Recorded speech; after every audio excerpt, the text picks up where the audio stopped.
Hello, it's me, Annalisa, with my spiritual friend. It's Sunday. I'm late. I'm sorry. I'm back. I'm really late. I lost track of time and then I was trying to record a video for TikTok. Anyways, I hope everybody's well. Gabby, sorry. Whatever. Jesus Christ, my hair. It's like always a problem. Anyways, okay. It's not always a problem. Let's manifest differently. Let's like live a little differently. I hope everybody's well. What's going on? I sent out in the email today. I did a card reading so I have a lot of decks. Remember how I said I have a lot of decks that I use, and I've collect them probably because neurodivergent collections. So like some people do rocks. I collect a lot of cards and I'm using them for my business finally. So this is a deck that I got that like many of the decks I get, I'm like, oh no, like they weren't, I was drawn to get them. And then I was like, oh, like they weren't really what I either envisioned or thought they were, or something I was really ready to use. And now I think I realized the reason why I was intuitively drawn to get them was more so that I can use them to help you guys. Sometimes, trust your intuition a little bit. It'll bring you, I mean, it's not like I can't afford them. So I'm not like putting myself in, debt over cards. But what I want to do after we get started a little bit, I will do for everybody here, we'll do an inner child reading, pull one card for everybody here. So like there's one from the reading today. Like if you get my emails, there was one I drew today and it was card number 8, which was choose yourself today. And there's an exercise to do to help heal your inner child. And then there was also a journaling prompt, which I kind of like. Cause like, if you're not really the exercise kind of person, maybe you're the journaly person. Like maybe you're not the person who's going to go through and do, cause the exercise was a little extensive, but not like terrible or anything. But if that's your thing, I mean, some people want like an activity, a physical thing to do rather than just an acknowledgement. Some people are good with the acknowledgement, whatever. Anyways, I hope everybody's well. Say hello if you're here. Happy Sunday to you, Gabrielle. I got your payment. I started doing more videos and then I stopped and I'm pushing through. I did another hypnosis this last week because I didn't, I accidentally forgot. I thought I downloaded them and I didn't. So lesson learned. So I went ahead and did another one. Included some different stuff. So I always think maybe like I trusted that when it happened and I didn't download it and she had deleted them for her files because why should she keep my stuff forever and ever? I trusted that like, oh, well, there was a reason. Maybe those weren't right for what I really need to be doing and what I'm manifesting, like what I'm like my new manifesting goals, et cetera, et cetera. Who's here? Say hello. So I did that. And then I did a reading for this woman, a different person. I got first of all, I got a huge compliment. Like these are like some of the biggest compliments and I just love them. Hi, Katrina. One of them was, this is a woman who I've read for. I met through like a women's circle thing I did over COVID. And then like I met her out in California. She's very, very nice. We're friendly, but I'm in touch with her all the time or anything. So I don't really like know what's going on with her. But I adore her and her husband. They're just very kind and good people. And when I gave her the reading, she said, and this is like to me such a huge compliment because I love the validation because it does give me the confidence to keep going, especially when you do a reading and you're like, I know this sounds weird. And I walk out of here where I'm like, I'm really sorry. Like, I mean, I feel guilty if I get the timing wrong and all of that stuff, but because, I'm human and I always trust that my guides give it to me right. I just somehow interpreted it wrong. That's where I sort of draw the line on it. Cause I mean, I don't know, whatever. I'm like, I guess it could be wrong, but I guess there's this like belief I have that they're always right. And I'm the one who's messing it up. Right. You saw your email and you have the description as well and pull cards for me. Okay. You got a 30. Oh, wait.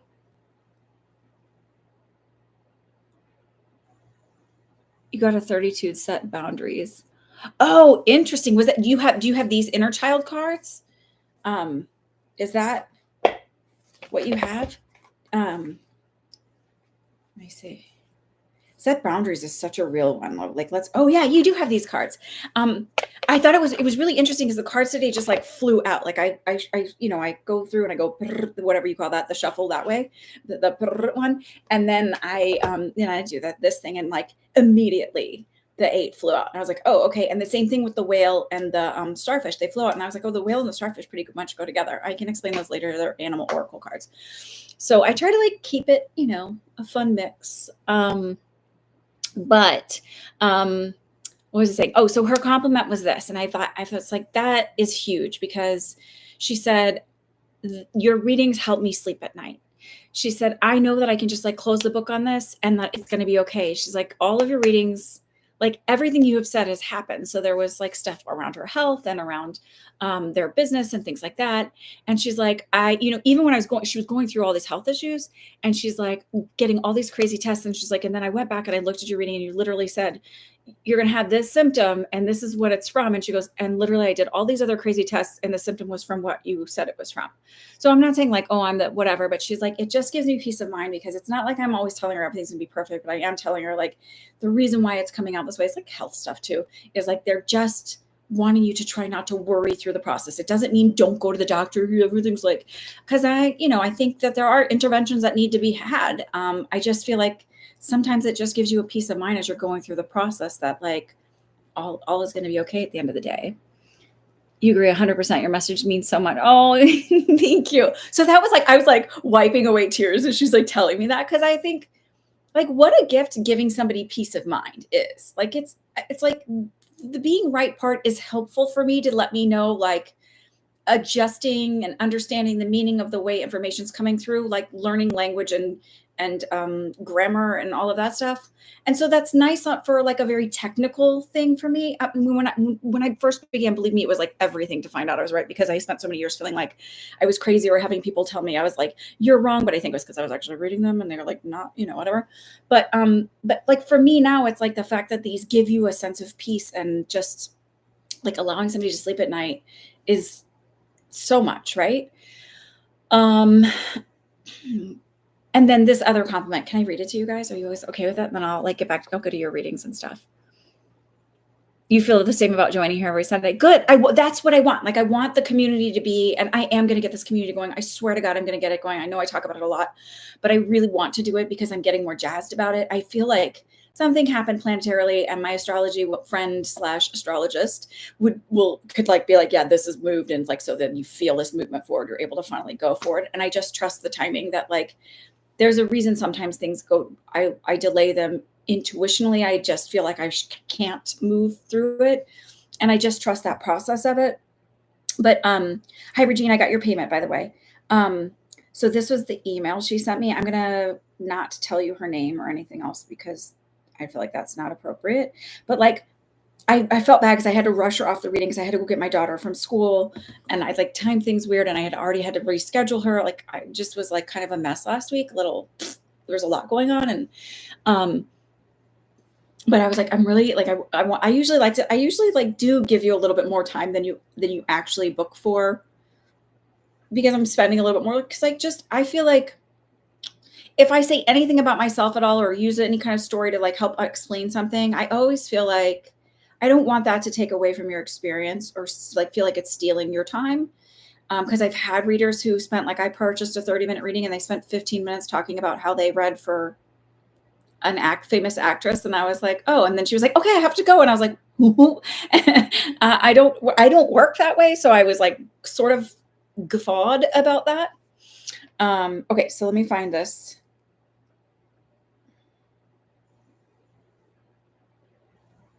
Okay. So I woke up the next morning and she had written me this lovely email. She said, Anna, oh my God, I want you to know I was truly so impressed by you and I was blown away by your reading. Everything was so spot on. There literally wasn't anything you said that didn't resonate. When I told this person that came up in the reading, he was blown away. He was like, my client, I've never told anyone this. I need to meet this woman. So I'm sure he'll be coming to you for a reading soon. Too. You are so in tune and so amazing. Thank you so much. This was cool and so beautiful. You are amazing and you're going to be huge. Your ability to channel and receive information are unmatched. I've never had that accurate of a reading, like, ever. Just know I'm sending everyone I know to you. You're amazing. So, hi, Misty. So I was like, oh, and this is someone who, she's in the field of all of this. Like, she's had a lot of readings, she's had a lot of experiences, and I was sort of, I was actually, when she scheduled the reading, I was like, she want a reading with me. Not because I'm not, but just kind of like, I don't know. Like, some people I look at, I'm like, why do you want a reading from me? Like, you don't need a reading. It was so nice to take the time to write that too. Like, she's busy. She doesn't have to do this. This is, you know, somebody who's doing very well and, just doesn't have to take the time to do that, is a busy person. And that was very kind of her. And also, like, so incredibly flattered. And I will take all the referrals I can get, because I don't necessarily want to be huge. I mean, I used to think that I wanted to be huge. Now I just want to be successful enough to have, like, steady income, like that steady continuous income. That's like my goal. like if I help a lot of people, that's great. But, like, steady continuous income is like, that's it. That's my goal. And, like, to be able to put away and have extra and all of that stuff. Okay.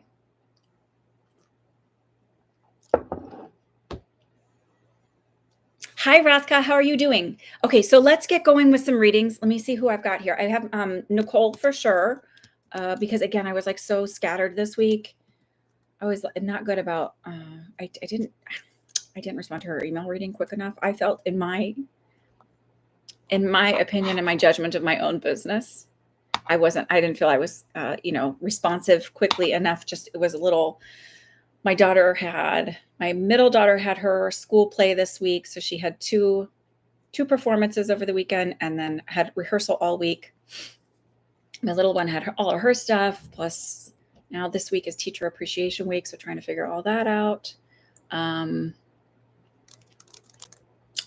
just, like, my own stuff. I had several more clients than I normally do last week. So, oh my God, can I tell you this really quick? Because you get it, right? So, I'm doing ice skating. My brain does this really weird thing, or it did this really weird thing where I'd be skating backwards, because I'm really working on getting my backwards edges, which is like kind of leaning in on one edge of your ice skate, so you can do turns and things like that, and, like, on one foot. And then, just in case you're not familiar with it, I'm doing, like, backwards crossovers, so for turning, because these are all, like, basic skills you're supposed to have when you do, because I think I'm going to try and join the synchronized skating team. And then I'm very comfortable doing my crossovers from my crossing over my right to my left.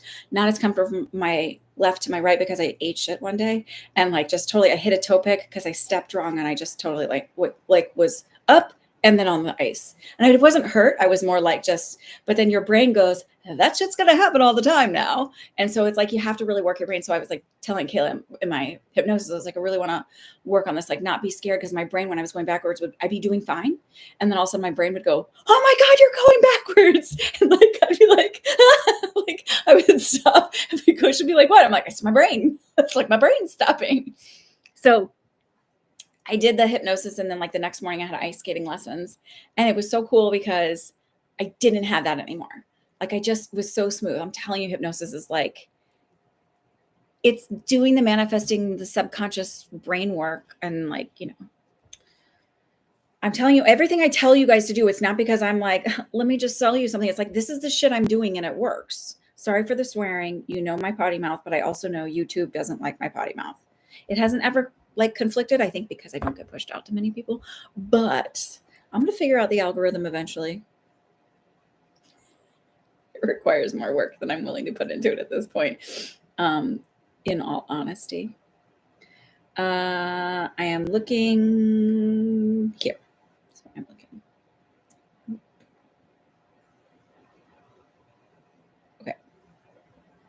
So I have Regine and Gabrielle and Cindy.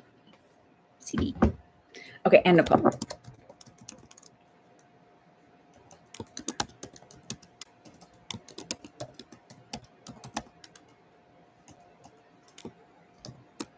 All right, there we go. So, Nicole, if you're here, if you want to ask your question.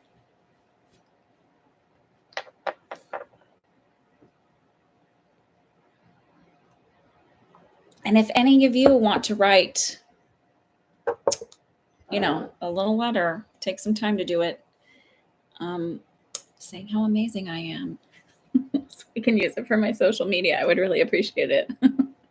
Or you could even talk about, like, if you feel like, oh, I've only done, you can talk about like that this is an awesome place to be. You can recommend the YouTubes, the tube of the Ube. Let's see, who else is this? Katrina, I gotcha. Yeah, email it to me, because then I'll just I'll keep you anonymous. I don't need to put anybody's names on there or anything like that. I feel like that's you know, not so appropriate. I'm all about being as anonymous as possible. Even when I do readings, I really like, I know, I see it now that my stuff is set up through Stan Store. I don't have to worry about Zoom or anything. So I just see like, oh, you have a reading on this date at this time. I'm like, all right, cool. I'll be available. Like, I'll make myself there. But I don't look at who somebody is. I don't look if I've read for you before, like, because I don't want to know anything. And half the time, no offense, I don't really remember you guys or your reading. Not like, I know you guys would be different because you're here every Sunday, but like, if I only read for you like a couple times a year or once a year, I'm probably not going to remember you, because my brain is in like a state of hypnosis, essentially. Like, it is not there. I am not like in the 3D, if you will. Who did I say? Katrina. Okay. All right. So Nicole, if you're here, if you want to ask, if not, I've got Regine first, and then Gabrielle and CB. I see some people dropped off. That must mean that they were bored of my yammering. Vitamin C. It's just doable. But what does May look like for you?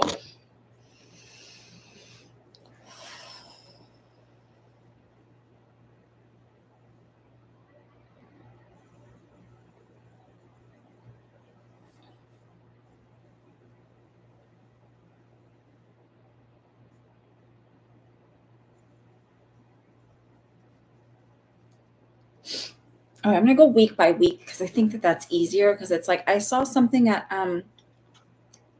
just after Memorial Day. I think that's the 26th this year.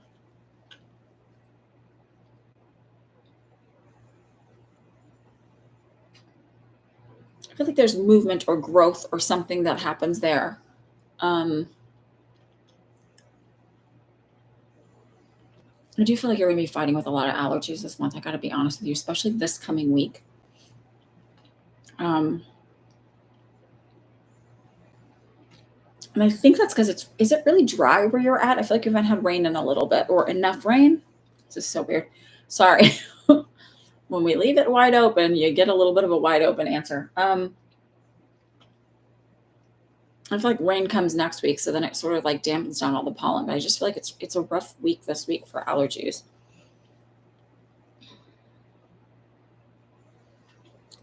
I know that you have to watch your water intake because of your kidneys, but I just feel like you're a little more dehydrated than you should be. There's got to be a better balance.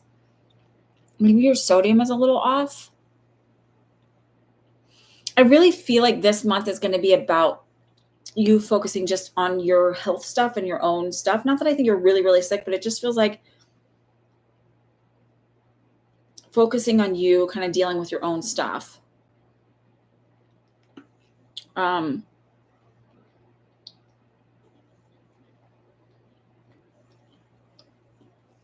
I honestly feel like you're going to take to heart the setting boundary stuff. Because I feel like that comes up for you with your sister this month, where you're kind of like, no, I can't put you first. I have to like focus on me right now.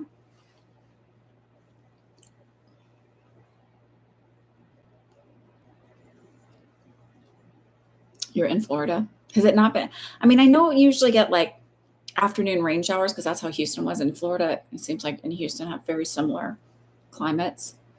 Humid AF, hot, gross, swampy. Pretty flowers, but hot and swampy.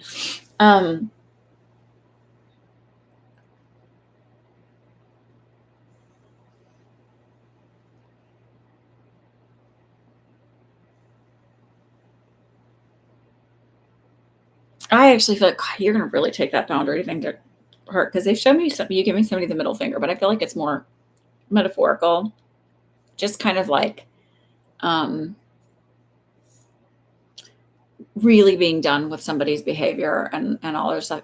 I don't know that it's your sisters, but I still feel like it's somebody close that you've never done this to before. Um, maybe a cousin. Um, it does feel female, to be honest with you. But I'm kind of inclined to share the story with you guys that I heard, that I saw like a TikTok video on it, and I was like, oh, that's like, I think that would be helpful for everybody to know. So this woman, I think she was on Mel Robbins, who I don't know if she's my favorite person anymore, because there's just things she says sometimes that I'm like, But the woman being interviewed, that I felt like I trusted her. She said this. She said men and women go through phases like where like every 7 years you're sort of cleaning out who you're friends with. You're sort of changing a lot of your, so like you lose and gain friendships basically. And I thought that was interesting. And I also, she said, people should know that it's like, it's normal to do that. Like, there's not something wrong with you if you're not friends with the same group of people for 20 years and nobody ever comes and goes. Like, if you're the person who's having to find new friends as an adult and maybe every, 7 years, as she says, like that's normal. That's a normal, healthy pattern. And, like not to feel shame around that. And I was like, oh, that does actually make me feel better. Okay, Sonali, hi. These are paid readings. They're $12 a reading, and I donate 30% to the Community Food Bank of New Jersey. I can post the payment for you here if you're wanting to pay. If not, just hang out and listen, because maybe somebody's else's reading will resonate with you and bring you a message, which often happens that people need to hear. Like Regina asked this question, and I think people need to hear what kind of came up just organically there. That's something that I wanted to share. I think is helpful.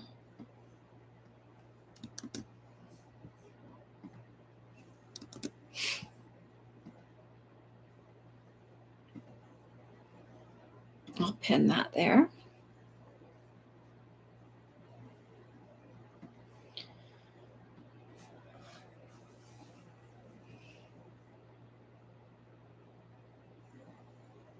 So that's kind of what I feel like you're dealing with in May. Like to me, it doesn't feel like a lot of movement on the, and I know I said before, but it's like, and maybe part of like going within and doing all the boundaries and stuff actually moves you forward in the business stuff, but it's sort of like focus on yourself, go within, and that propels you forward this month. Because it feels like maybe part of focusing on yourself is like, I'm going to focus on this business I want to build. I want to, the laundromat or whatever. And that sort of pulls you forward through that. That can still be focusing on yourself. Self-care is important. Gentleness is important. I wish I would have really known and understood law of assumption when I was in my 20s, and the like what your beliefs are like matter. Maybe I wouldn't have really understood. I mean, therapy is helpful for that too, but like it helps you uncover a lot too. But I'm like, maybe I wouldn't have understand like that, my beliefs around who I am, but maybe I would have started looking at the world differently about like where people's belief systems come from and who put those belief systems within you and all of that stuff. So yeah. Okay. Nicole, if you're here, if not, Gabrielle or CB can ask your questions, or Katrina.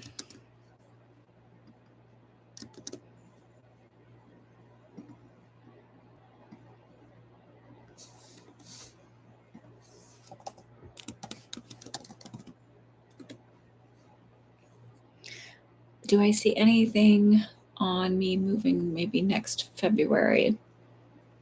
Where should I look?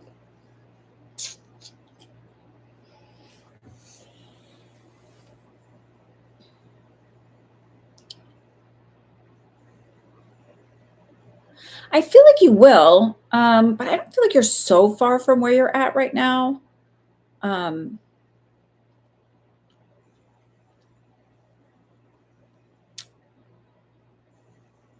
I keep being shown, you know Hoboken, right? You know how the light rail goes on like the back end of Hoboken, like away from the water? And then there's that hill with all those apartments and stuff in there. I keep getting shown that area, like it's like just outside of it. And my sense is like I feel like you might even buy another property, and that's why you're looking in that area. Um,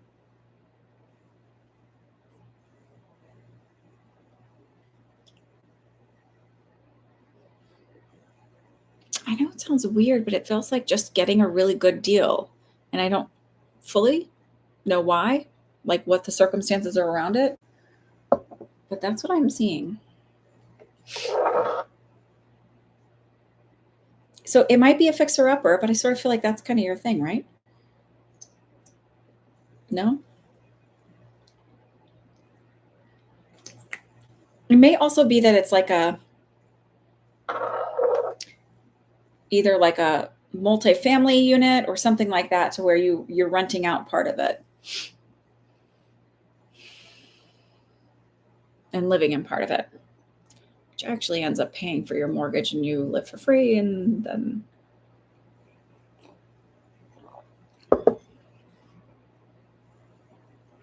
that's what being shown. So it's like, I think that that's technically Jersey City. I can't remember. But it feels like in that area. You'll keep an eye out. I'm kind of near that light rail now, so hopefully something comes up. Yeah. It just feels like it's like that's where I'm like looking there. So I don't feel like you necessarily stay in Hoboken. I like Hoboken. I don't like all the flooding. It's terrible, right?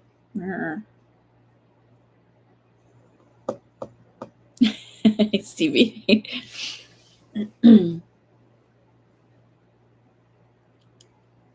Okay, so that's Nicole, Gabrielle, or Katrina, or CB. Just have a message that comes through. You got it.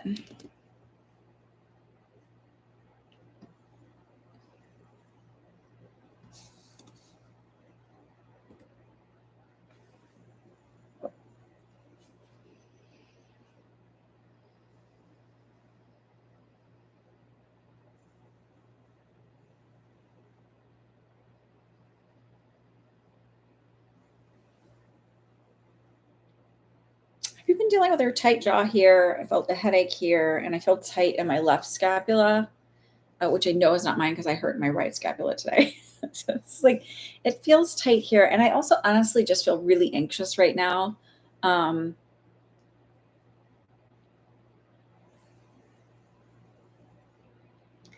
like it's like that feeling of like always holding your breath, always tensing all of your muscles, always like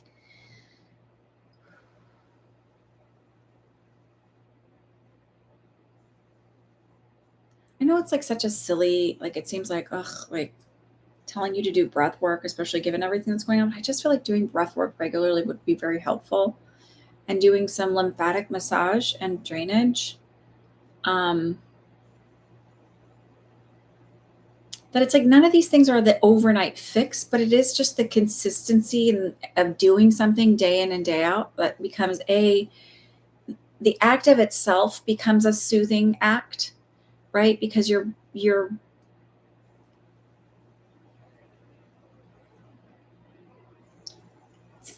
that routine of it brings you peace. Like it creates peace long term, but it also brings you peace in the moment.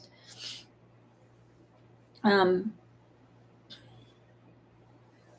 I sound like a broken record, but I genuinely believe you should be on an anti-inflammatory diet and you're not doing it.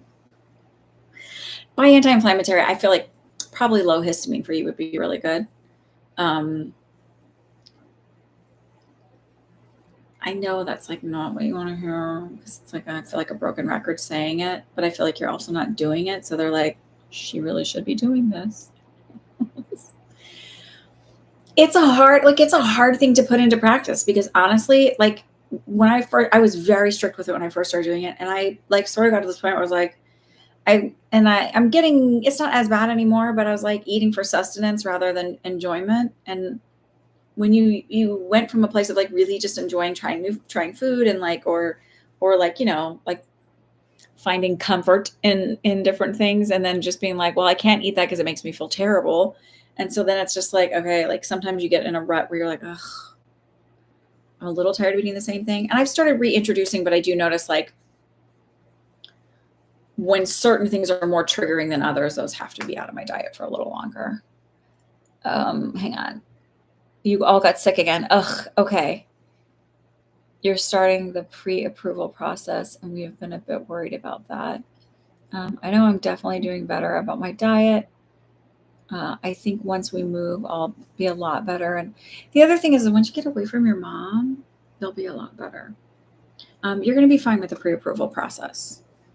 I don't have any like red flags about that at all.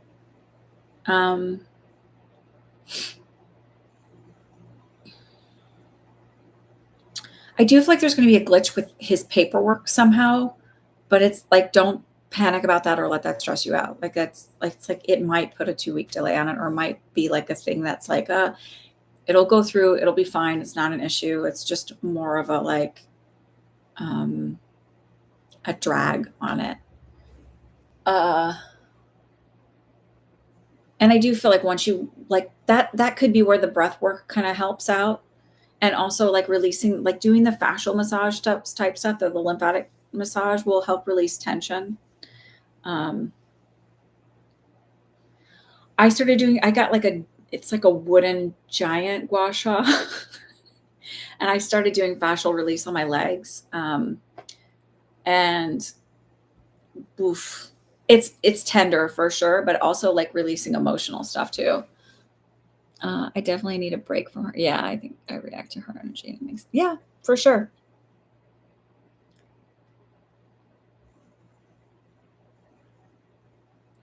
Yeah. So I think that would also help you with some of the stuff. And I just also feel like, make sure you're just getting enough water. Vitamin C, believe it or not, I'm actually blown away because I started taking larger amounts of vitamin C, more for the histamine issues that I have, like with, MCAS type stuff. But like my seasonal allergies are like, I'm totally fine. It's crazy to me. I used to also get really dark circles. Apparently that can be a histamine issue. But like when I say like every year I have always been bothered by grass pollen and all the pollen that's outside. My kids are miserable. And you're like, why don't you give them? I'm just not sure how to dose them on the vitamin C. That's like a, safer dose. And also like, but also I don't know, whatever. So we're working on getting them on it, but they want to take I take 4,000 milligrams a day. So I do divided doses throughout the day. So I'm not like taking it all at once. The pollen's going to be very high, but it's interesting because I'm not bothered by it at all. So, I don't know. So I'm probably going to get my kids on some vitamin C extra, but I don't know. It's like the things I'll do to myself. I won't like when most people are like, I'd totally get my kids, but I'm always like, I'm not like I'm a little more leery about being, because I haven't seen for kids to do it. I found this protocol for MCAS and histamine issues. So, but yeah, that's kind of what I feel. They're sort of talking about like wanting you to like do that breath work and stuff. I think that'll help you also process stuff with your mom, to be honest with you.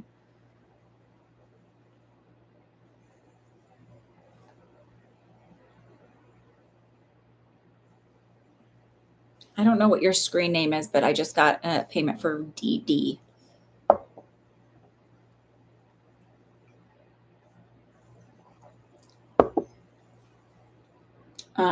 So yeah, that's kind of what they're talking about. Which I don't want to be a broken record because I know we talk about that a lot, but I also know that it's something that's sort of consuming you right now. So, Darren, okay, I didn't want to say your name if that's what you don't use on here because I would like to be respectful. Not like I try to be, I appreciate you too. I appreciate all of you, like that you just keep coming back. You keep supporting me. Okay. I've got Katrina and CB, and now Darren. So who wants at CB or Katrina?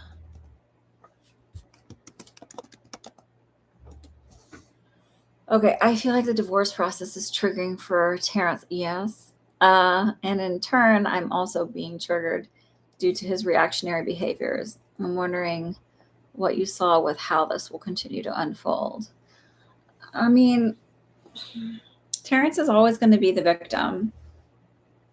It's sort of his MO. I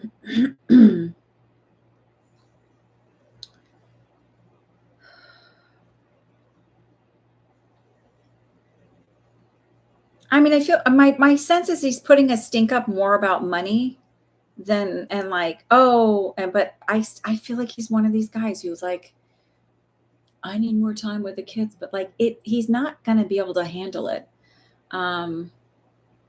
It's not that I don't think he's good with them. I just feel like really, yeah. So it's like it felt like that around that, like it's the money stuff first, but like so saying he wants more time with the kids, that's his story. But really because he thinks he's gonna pay less money. But I feel like even if this is like if he did that, if he got what he wanted, he won't be happy with it because he doesn't have the executive function to do all of the needs that your son has, plus take care of your other son. Like he's not able to do all of that. I don't feel like he'll get that, mostly because, and not because you're going to be like, do you motherfucker, but more so because when it all comes down to it, he's not going to have the knowledge of all of the caregivers, all of the therapists, all of that stuff, that where it's going to be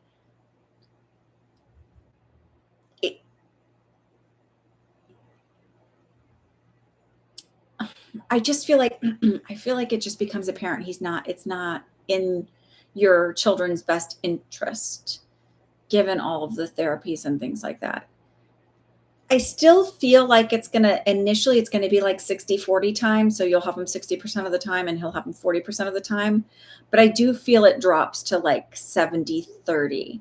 I don't feel like they'll have like he takes him one night a week or anything like that. But I still feel like he sees them during the week, but not fully taking them. So I don't know exactly what that means. It's triggering to you more so because it's just so evident of what's going on. But like, instead of expecting it to go like this really, I mean, I know this is not the manifesting thing of it. You can do the manifesting thing where you expect it to go all a perfect way, but you really have to rewire your brain to do that when you have somebody so built in with a story for so long of who they are. And sometimes, I'm sorry, that's just exhausting to try and rewrite somebody. Whereas I'm sort of like, no, I'm just gonna learn to set boundaries. Like I don't have the bandwidth to rewrite everybody. But a gift, and I think you know this already, right? But a gift that I gave myself was stop expecting somebody to be somebody that they're not capable of being. And the exasperation and being triggered sort of stops too. So like he's not capable of hi Allie. Okay, I got it on my thing, so I will count you, okay? Like he's not going to be capable of stepping up in the way that you expect him to or being fully mature about it. You know, like the older I get, the more I understand why prenups are such a brilliant thing and why they're not like you're made to think that like, oh, that means it's not really a love. It's like, well, but it's sort of brilliant because you're making the agreement when people actually like each other and have respect for each other, presumably, and love each other. And so you're going to want them to have the best rather than if you're making it on the back end, it's like, screw them till you can, right? Like get them into the ground kind of thing. And there's already technically a prenup because it's whatever the law says about who gets what. So like, why not make it to everybody's advantage instead of like when you actually like each other? He was upset that you brought it up, and now look.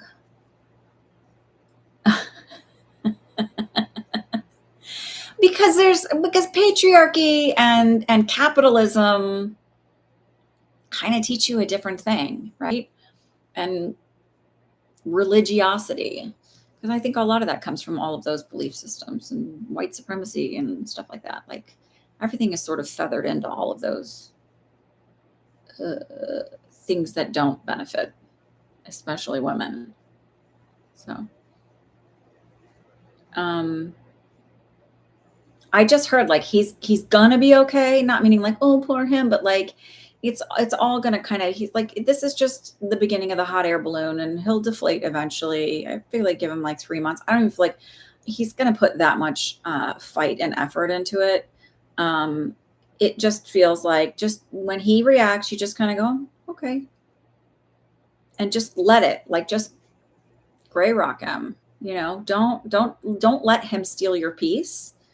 Um, because the true story is he's not going to be able to have the bandwidth to step up and do what needs to be done for him to have what he wants without having to do child support. And of course he's going to have to pay child support. So like, why even get upset about that? Like, of course he's going to have to because he has children and the law requires child support. I know the state you're in, so he'll sign them. You asked him for an additional few hundred to cover other expenses which are necessary. And here's the thing, even if he doesn't want to do it, it all ends up in the wash where you're going to get it, maybe not directly this way, but it, like I just heard, it ends up in the wash anyways. Like he's going to have to get what you're asking for, either directly this way or indirectly in some other way. And that will be decided. Like, I don't know that it's like you're really in front of a judge. But kind of, yeah, there's some decision that a judge actually makes around it. I 1,000% understand. Like I went through the whole, I mean, I don't fully understand, but I can imagine that there's trauma with Black men and child support, especially because you still hear some dumb jokes here and there about stuff like that. I just feel like he's,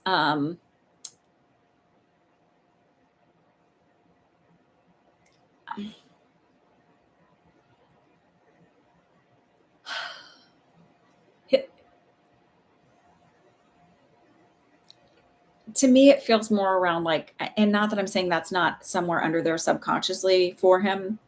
I just feel like it's more like, well, if I take care of him more, then I don't have to pay as much money. Like it becomes a tit for tat thing, not really understanding like how much work it takes to take care of your sons, especially your son with special needs.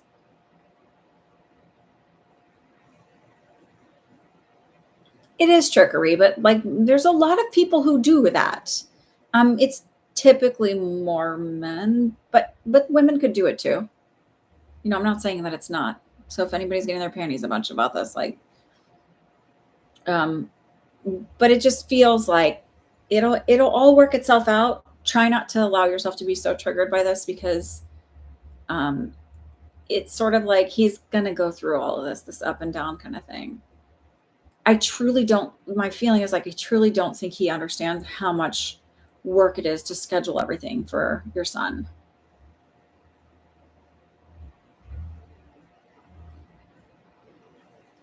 He will. Uh huh. That's what I'm saying. It's like he doesn't fully, like in his head, he's like, oh, okay, yeah, I can do that. But then, like to actually do the physical work of it, he's not going to be able to. And I feel like he'll come back and be like, I think they're doing better when they're just with you, and then maybe with me on the weekends, something like that. Um, I want to say this. I don't feel like he has enough respect for himself in order to have enough respect for you.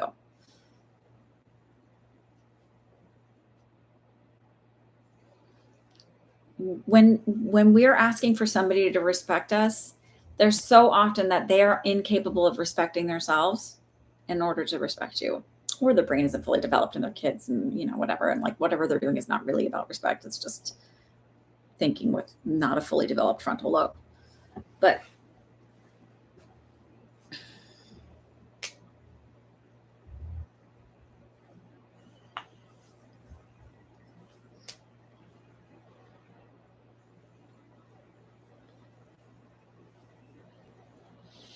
Okay. I actually feel like it's going to move along more faster than you're intending or expecting. Send them. Because I mean, look, he can say no all he wants. At the end of the day, it ends up in the wash, and he's going to be paying what you're asking for. That's the feeling I get. Hi, McKeegan. How are you? You're job hunting, right? How's that going? I know I'm the psychic. I should know. I don't think you said that. I often think when people watch this and that like they have that thought in the back of their head. It's like, well, I could sit here and like try and read every single thing all the time, but good God, that's exhausting and also like not normal. If we lived in a society where it was normal to do that, good Lord, come on. You have a lead, sort of. A friend is offering me something possibly in July. Fabulous. We like that. Katrina, what's your question? And then I'll take Darren.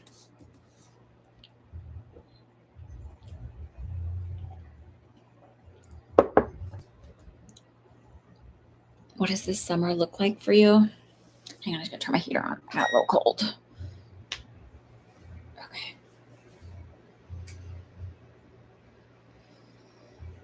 The first thing her first word was like happy, fun, like fun in the sun. I feel like you're going to the beach this summer because I actually see maybe a week at the shore or a week at the beach. I don't know if you call it the shore where you're at. And it feels like much needed break or relief. Not that I feel like everything is so stressful, but it just feels like I feel like this is going to be the first summer in a while that it feels like it's relaxing or feels like I'm actually enjoying it. Oh,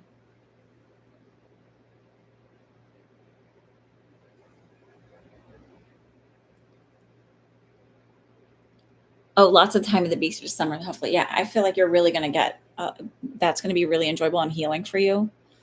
So, have you not been able to do that in a while? Did last summer you have some kind of car accident or a fender bender or something?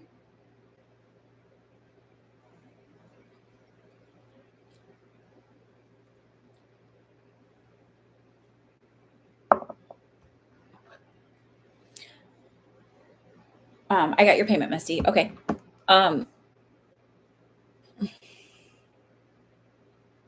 You live by the beach and spending a week vacation with family. Okay, perfect. But did you get like was there like a fender bender last year or a car accident or something that created a thing where you didn't really enjoy it this much? There's just something I feel like something happened where you really weren't able to enjoy things. You were just dealing with a lot of muckety muck. It just feels like there's such a freedom this summer for you.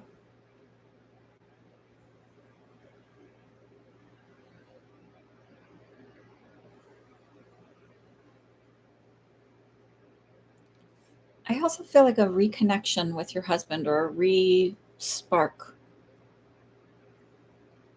or your spouse. Just or you didn't get an accident, but you had limited mobility. Maybe that's what it is. I just heard like I heard the sound of a crash. So I don't know, maybe that was just to get me to say that. It just feels like a renewal. This summer is a renewal time for you. It's really important.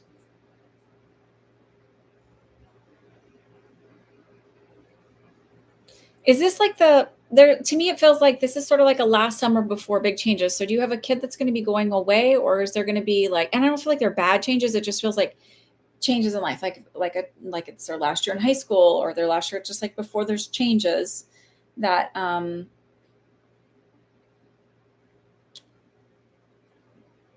where maybe it's not as easy to get together or it's going to be a great summer for you is the feeling I get. Lots of healing for you.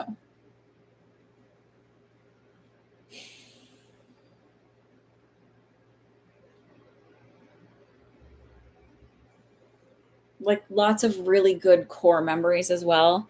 It feels like that I'm really hoping to have a good and relaxing time with family, some traveling out of state. Uh Oh, did you have a second question? Did I not even see that? I'm sorry. Of course you can. I apologize for that. I didn't even look. I just saw the name. I didn't even look at the amount. Yes, you did. So please do ask your second question. I'm so sorry about that.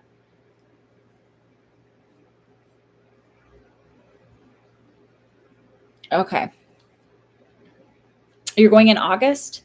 Because I just saw a thing about Newark Airport today. Like basically, if you can avoid Newark Airport, like that, and like the FAA is like saying like it's pretty terrible right now, because Trump will still skin. Um, I feel like by August you're fine. Like everything's gonna be fine. It'll be smooth.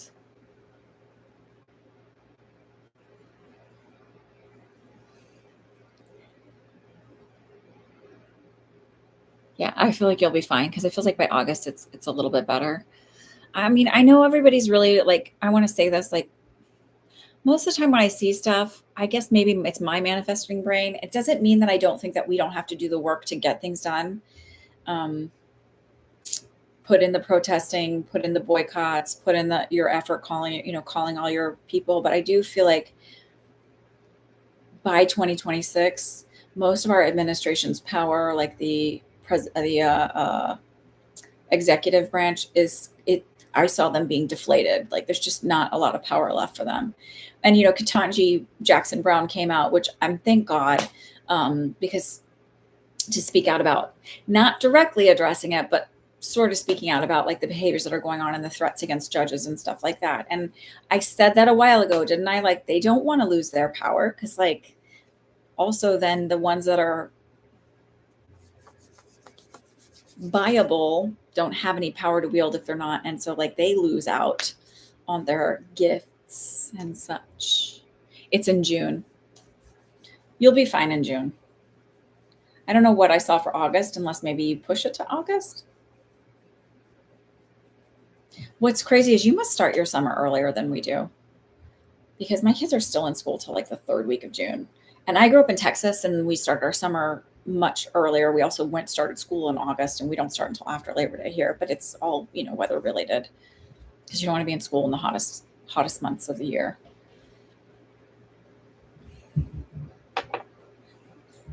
I don't know. Houston's hot like forever. Why did I see August? I don't know. Tuck that in your little bonnet. Your son's not in school yet. When does he start school?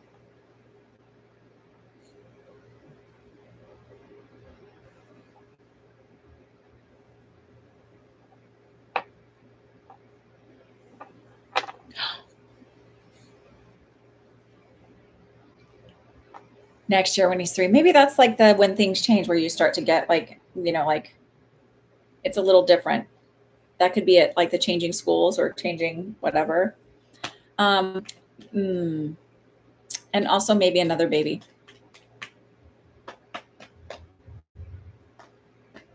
Even if you think that's impossible, I feel like maybe. So that might be the big change where things are different. Why this is like the last summer before things are different. It's like just changes in family, shifts and growth. Okay, I don't know what August means, why they got that right away around that. So, but I still feel like you'll be okay. Just don't fly out of Newark. I'm kidding. I'm kidding. If that's where your tickets are from, you'll be fine. Just sort of be prepared. I didn't see anything huge. Okay. CB, why don't you ask your next question? It is Newark. Sorry. We always fly out of there. My mom flew in 2 weeks ago now, I think it was. Um, and she didn't have any issues. She didn't have delays or any of that stuff. So you're curious if whether you'll meet someone at the July all white event or before then. I actually feel like maybe before then, but it feels like it doesn't stick out to you that's like, it feels like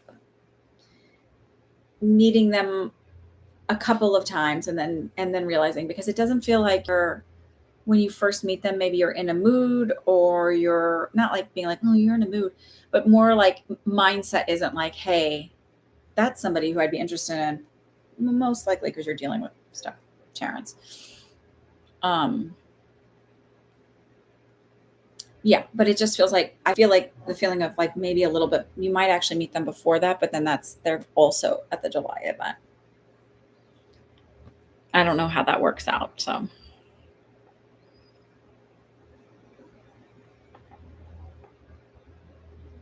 oh, with that organization, I figured as much, but maybe it's somebody who knows somebody within the organization.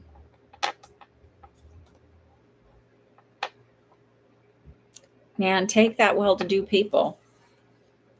I always think it's interesting. Like, I don't think there's anything wrong with wanting money or success or to be well known or any of that stuff. I was talking about that with somebody. Like, I think that's like, it's almost a way to shame people to not do the best that they can do, probably out of their own fear of competition or whatever. But I sort of believe there's enough for everybody. So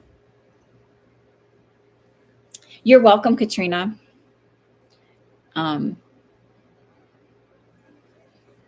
don't know. Like be humble. It's like, why shouldn't you be proud of who you are, of yourself? Like, I don't know.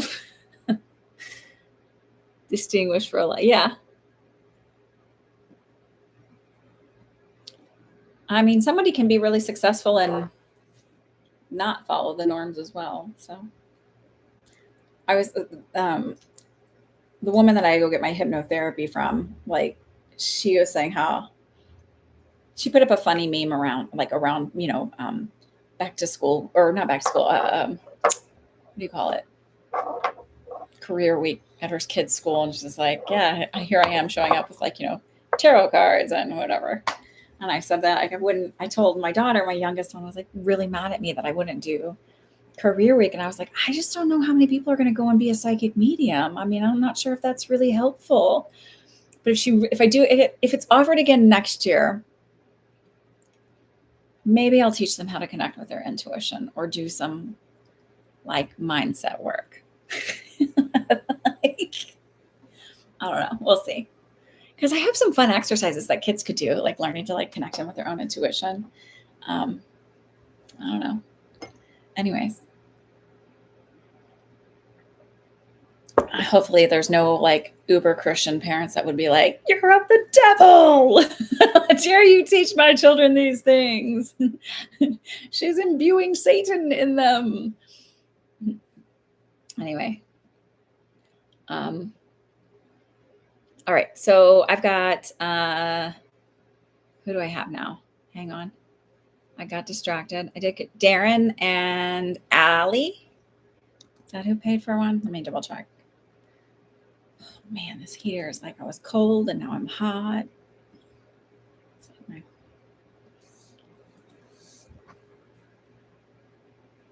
Darren, what's your question?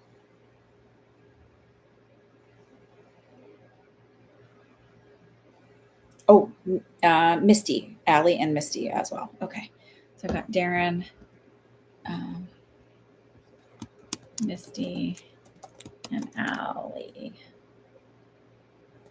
Why? Any message that comes through? Sure.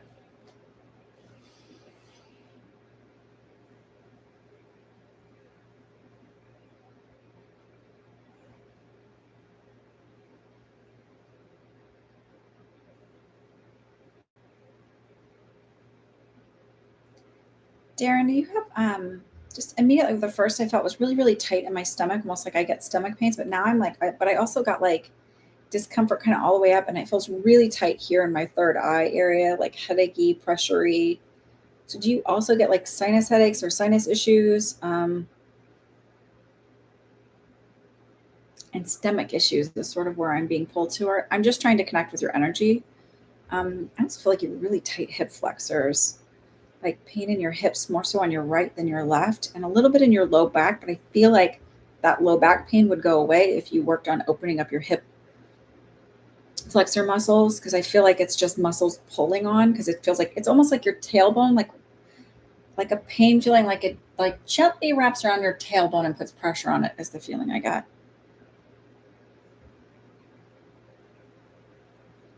An old foot injury on your left foot.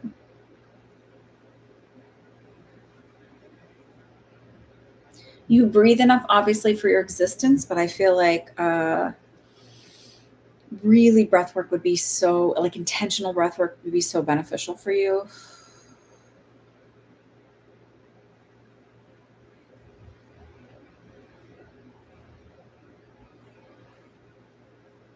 I keep getting around like chronic sore back and my right knee. You get bleeding noses regularly. So I heard chronic, like like chronic pain, chronic stuff. Like um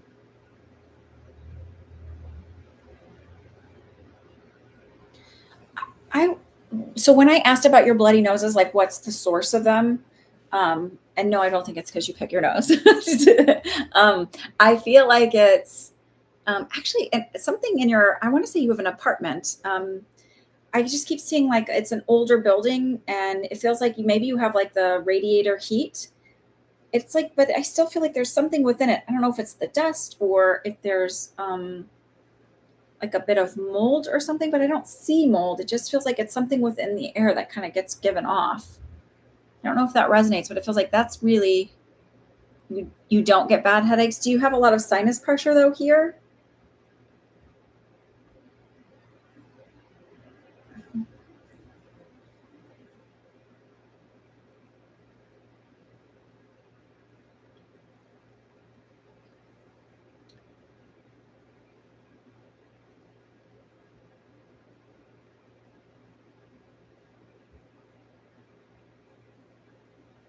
It's funny, the apartment they're showing me is actually what reminds me of an apartment I lived in college. And it was an older building, and my landlord was like sort of a creepy dude. Like he owned a lot of college housing, and he drank too much. But he was probably late 30s, early 40s. Um, but he would like show up even though our lease agreement said that he had to give 24 hours notice. He didn't take it. He started letting us have notice when I called and left a message on his home phone, uh, so his wife could hear. I have a lot of pressure here. So what I'm going to tell you is it may not make sense now. This may be something that's coming in with the next week to week and a half, 2 weeks of having an issue. But it just feels like when they show it to me and it's that heavy, it may be something that's coming in and I'm just feeling the precursor to it. Um, but anyways, they're showing me that apart. Like it's a feeling of that apartment was just like an older building. Um,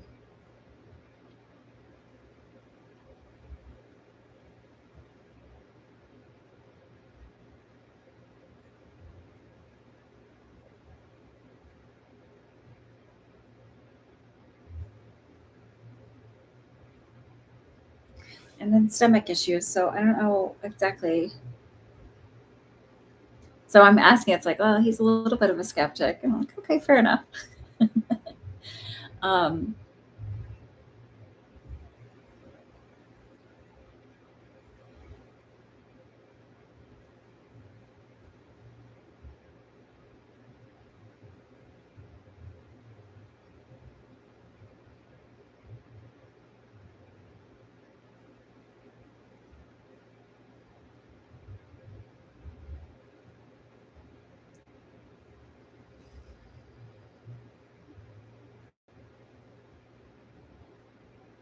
I just keep hearing like learn to relax a little bit more, learn to allow yourself room for imperfection, learn to like allow yourself to relax and breathe. Um,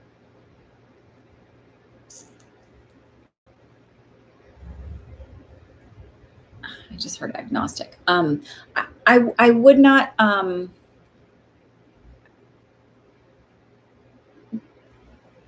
don't want to say that you're like a perfectionistic, but there is sort of like a perfectionistic rigidity around how you move through the world. Um, Almost that rigidness brings you a sense of peace.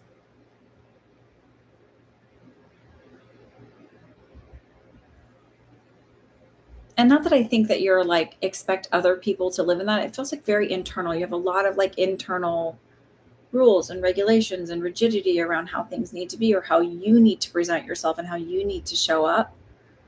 Um, I almost don't feel like you were afforded a lot of room for, I don't know if it's fluidity or just being yourself growing up. And I just feel like it's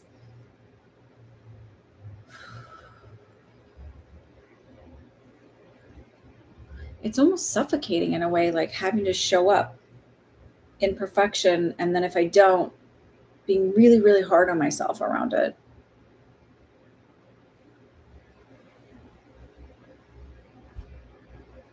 Does that resonate at all when I say that?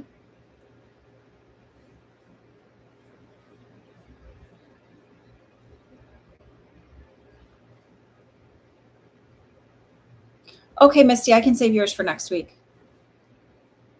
You get that feeling a lot. Yeah. So I want to say, like, it almost doing this. Are you agnostic? Like you believe in something, but you don't know what you believe in? Because that's why I heard that. Because I almost feel like when I'm connecting with your energy, it's so rigid, and it's like, even though you're open to doing this, which I fully thank you for trusting me with this, I still feel like the doubt that there's something bigger, the doubt around like that, like something else could make things better kind of thing, like leaning into that, like not feeling so alone.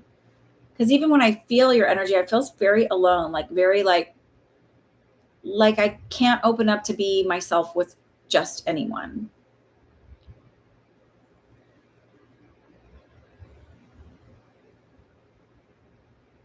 I also feel just like so much expectation out of yourself.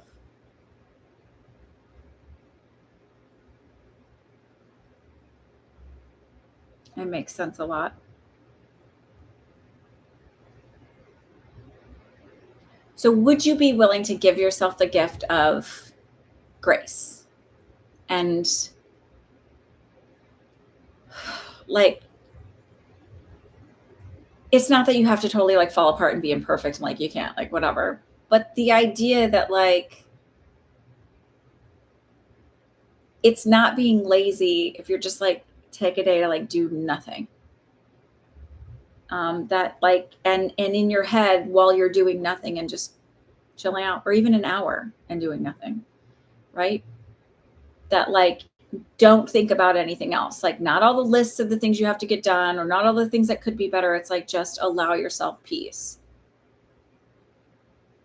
You expect too much. So yeah, like could it be, I'm going to share a story and hopefully I skate with another woman and she has a full-time paying job. I have a full-time job. It's just not paying, but um, stay at home mom.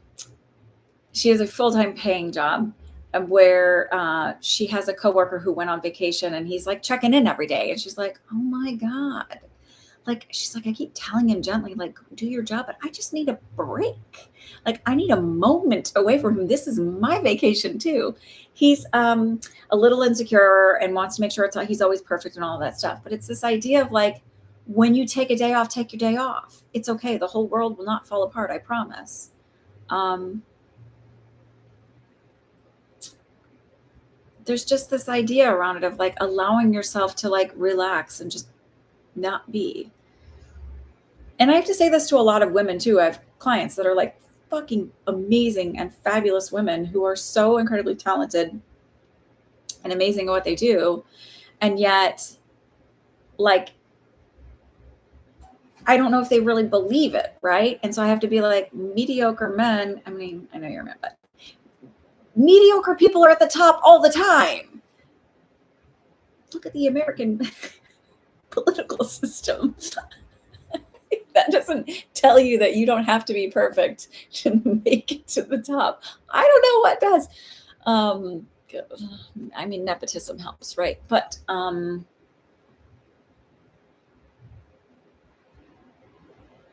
yeah, I feel like to me, when I feel into your energy, the way it's making me feel is like, give yourself room to be not perfect. Give yourself room to rest and relax and like truly rest and relax, not be in your head the whole time, disparaging yourself and degrading yourself.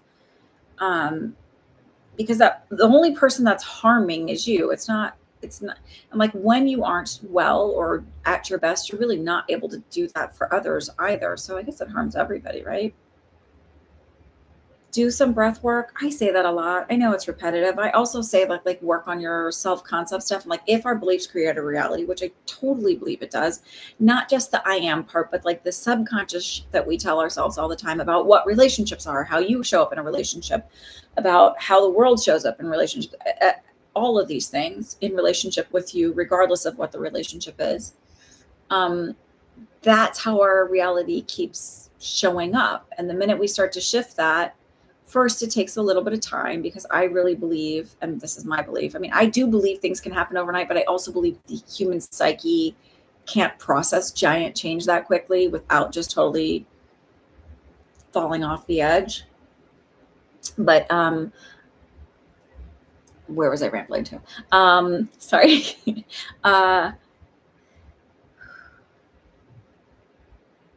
I just believe it's really important to look into where your belief systems come around that. Like, where does it I do believe your parents were fairly critical of you and all of that. Not intentionally and not in a mean way, but just generational yada yada yada, the way society says that we're supposed to be, et cetera, et cetera. But it's just a feeling of like if you could just work on where your belief systems come around about what is laziness or what does it mean to do you have to work hard in order to earn money, or can you show up and do 80% and still be enough, or 60% and still be enough?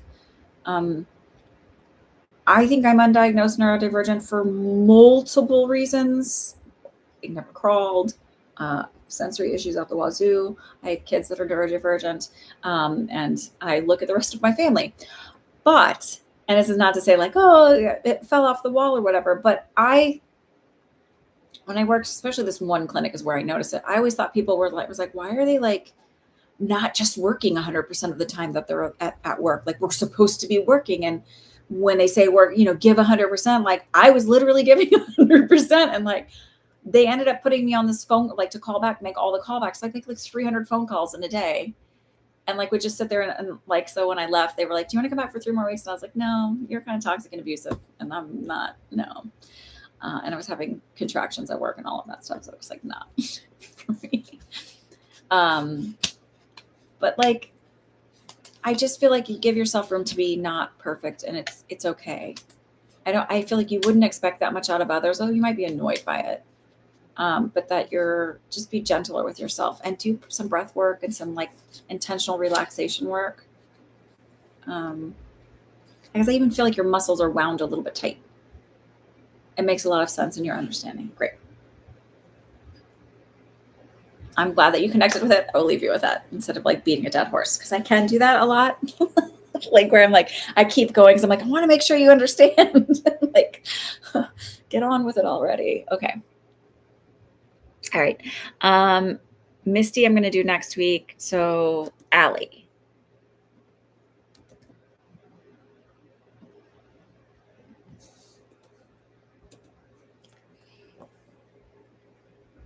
You're very welcome. Thank you for trusting me with that. I wanted to ask about my mom's health again. Okay. She was crying about how she is tired of being sick. I don't know what she has. Does she have depression or anxiety? What's her first name? Do you mind telling me that? And then I received a payment from Lydia.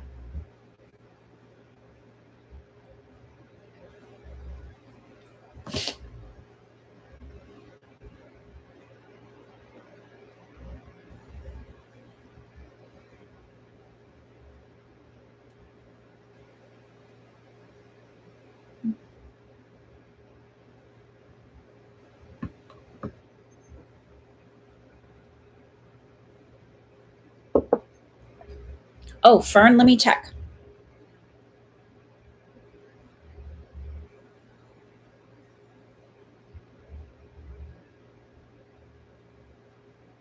Oh, Lydia, you're related. Yes, Fern, I got yours as well. I'm like, oh, you're related. Of the Donaldson. Sorry, I shouldn't say that. I just think of like when they, I don't know, never mind. Okay. All right. So yes, Fern and Lydia, I got your payments. So we'll go after Ali. Okay. Let me write it here so I don't forget. And then, wait, why doesn't she want to do live anymore? Did I scare her?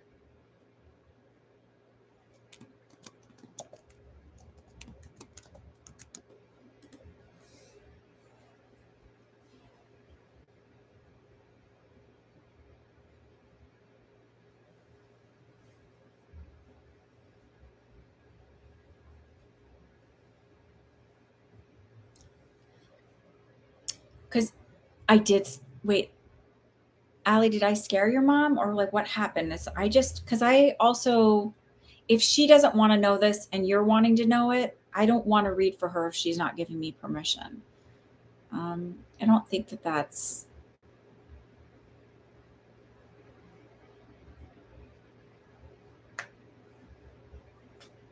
I just want to make sure that I am respecting that.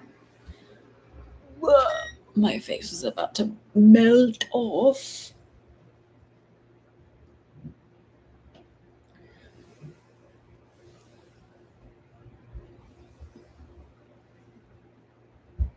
What do you mean? No, she's not around you. Wait.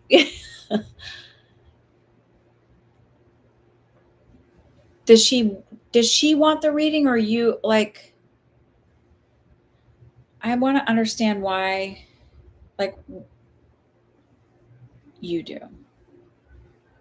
But why doesn't she want to do the live? Like, this is what I want a clear understanding of it. Because if she kind of already said to you, like, I don't want to do that anymore. I don't feel there's something about this that made her uncomfortable. Even though I know that I'm not, like this isn't any kind of scary or coming from a bad place or whatever. I still want to respect that. Like, my husband has friends and I even have a cousin who was like, I never want to know anything. Like, don't. And I'm like, cool. I don't take that personally. It's not about me. It's like their journey, whatever. So I sort of don't like it.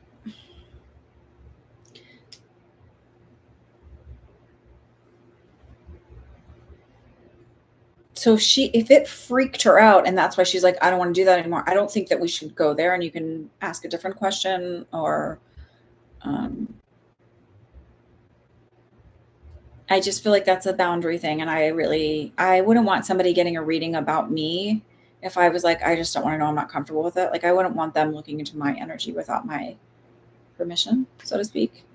I think it'd be different if you were asking and you'd never had the conversation with your mom, even to this point, like you never had the conversation, but if she'd already expressed that this isn't something she's interested in or it scares her or whatever it is, even though I know you believe in me and we know that I'm not coming from a scary place and all of that stuff, and I totally respect you and stuff, I just, I feel like that doesn't feel good to me. Like, I don't feel like I should be using no, she told me she doesn't want to live anymore of feeling sick. Right, but you said she doesn't. Oh, to live, and I'm reading the live. Okay, got it.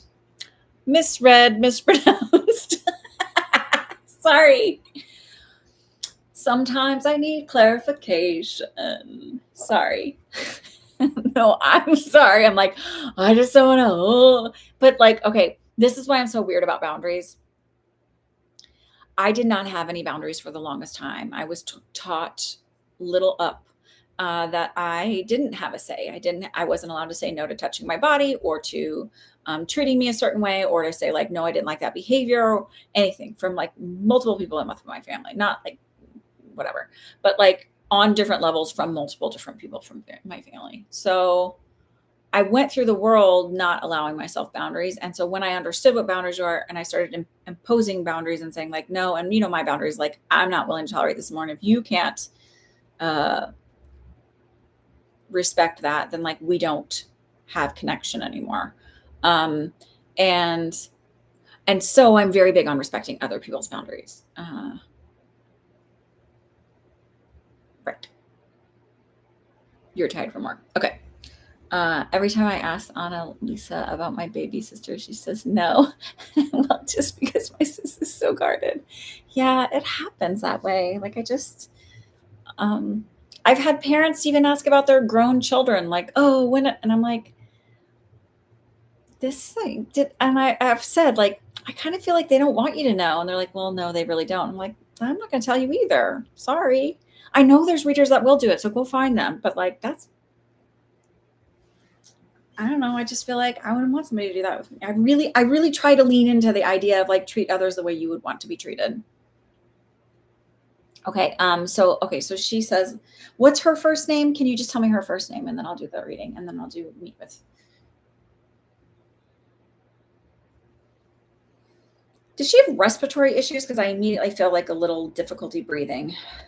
Like it feels really tight in here.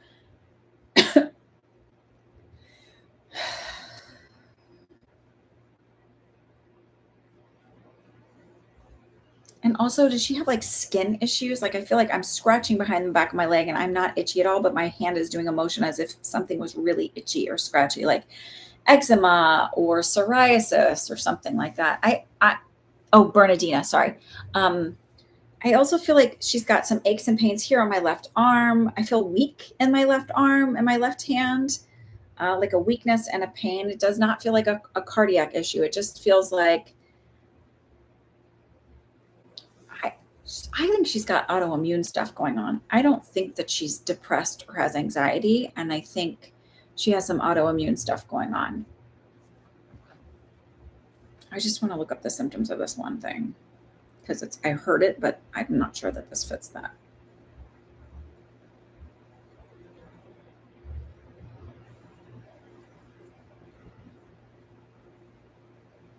I know, but she's been feeling sick. Yes, she's always scratching. Okay.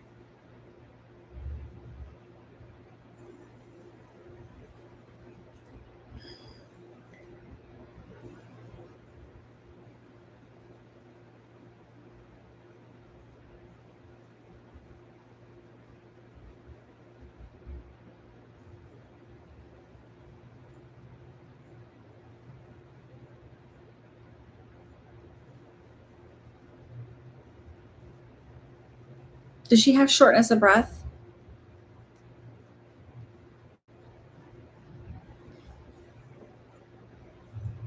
Has she? I don't think she's always tired. Like, I don't think it's anxiety. I have to tell you this. I feel like she's been dismissed a lot. Um, I heard lupus, but I'm like, I don't know that this fits that. But has she ever been tested for lupus?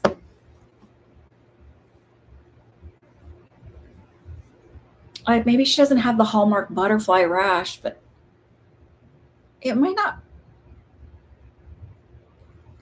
It might not be a bad idea to get her worked up for autoimmune stuff, lupus, things like that. Just it's not anxiety and depression is what I'm telling you. There's something else there that's creating some of these feelings, and like not being treated for it is creating that feeling of I don't want to live anymore, because if there's never any relief from it and that's all you can see in sight, that's how you feel. Take her to another doctor. When people are like, well, I don't know if I should change, there's a million fucking doctors out there. Go to a different one. Go to one that's going to listen to you, every single one. And if they're like, you're going to ask, okay, can you please chart that you're not going to do anything for this, that you're telling me it's anxiety and you're telling me it's, and can you please chart, you could say, what's a differential diagnosis? What would you do if it's not anxiety? How would you work this up?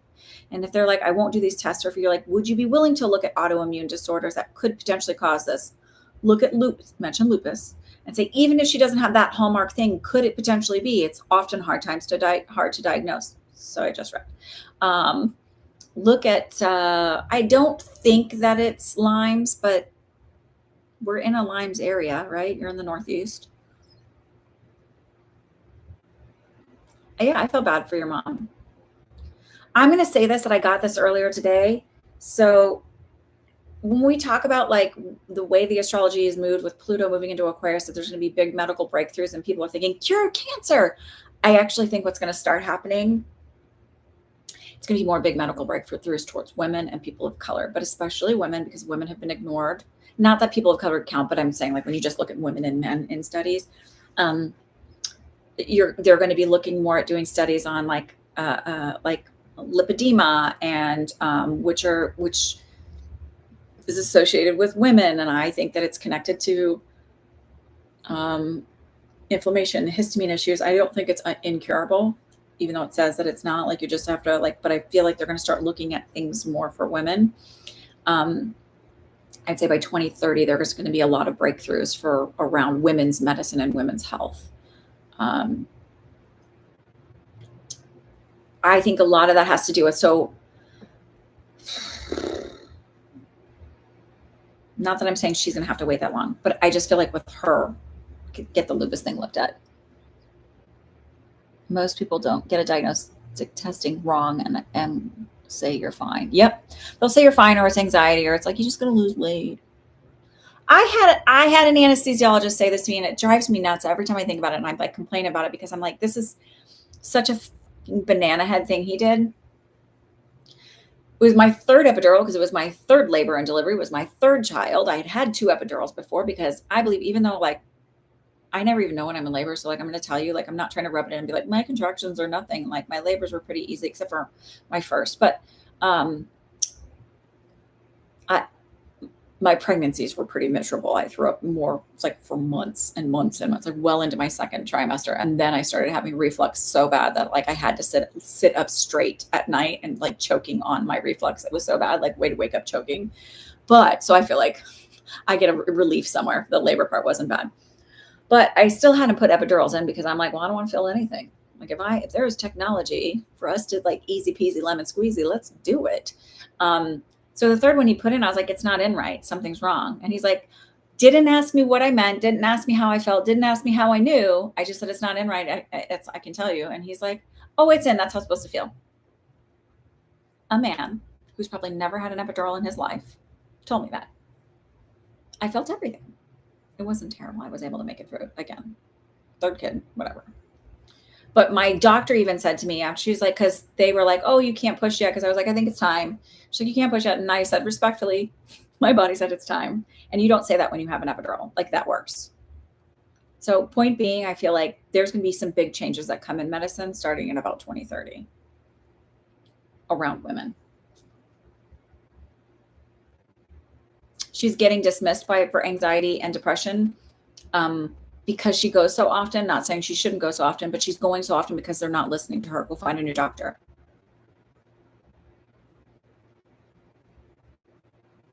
If you big changes, remember I said back in 2020, I saw 2 women in office in 2028. I don't, there's a lot of people predicting, like, Trump will be out of office, blah, blah, blah. I don't see that happening. I don't know. I just see his power being deflated next year, or just at the end of the, like, he's not going to have.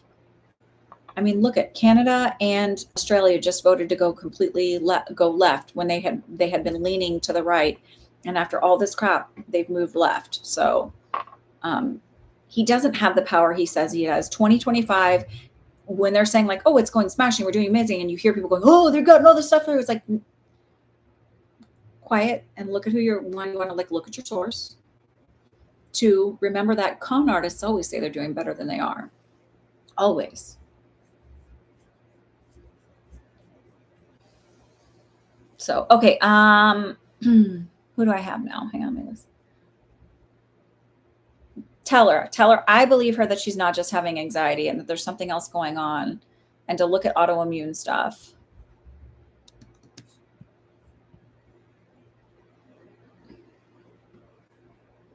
I heard lupus. I could be wrong about that, but that is what I heard. So, hi, Devry. How have you been? You were on my mind this week. I hope you're well. So Fern or Lydia, what's your question?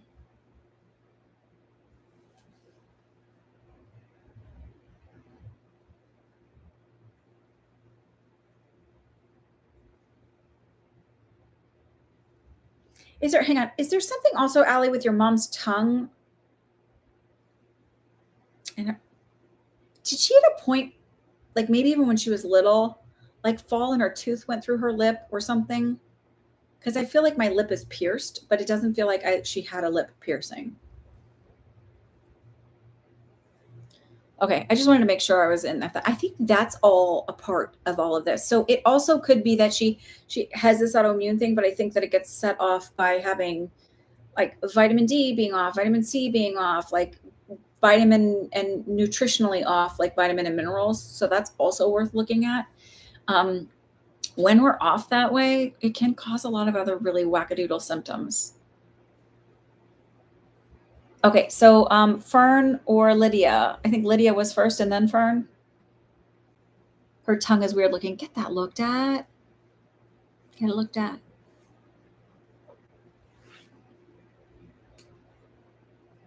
It feels weird to me on my tongue. I don't know any other way to say it, but go get it looked at. That might have to be like an oral surgeon that looks at her tongue.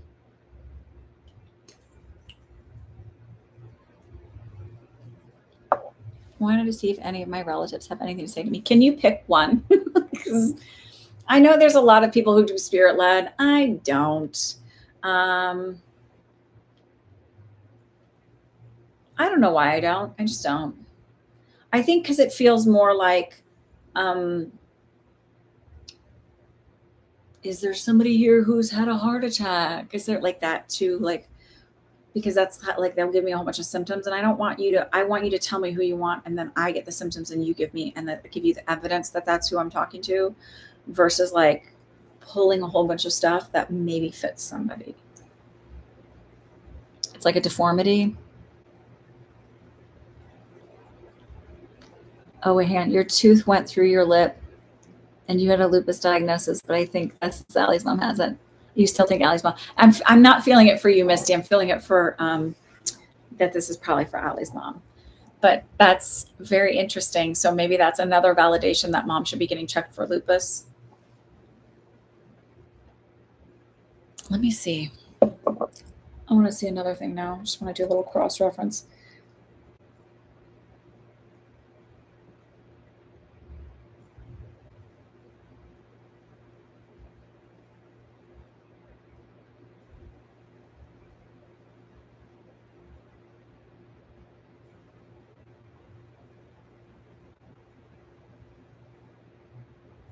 Get her tested for lupus because there's stuff with the tongue and lupus too.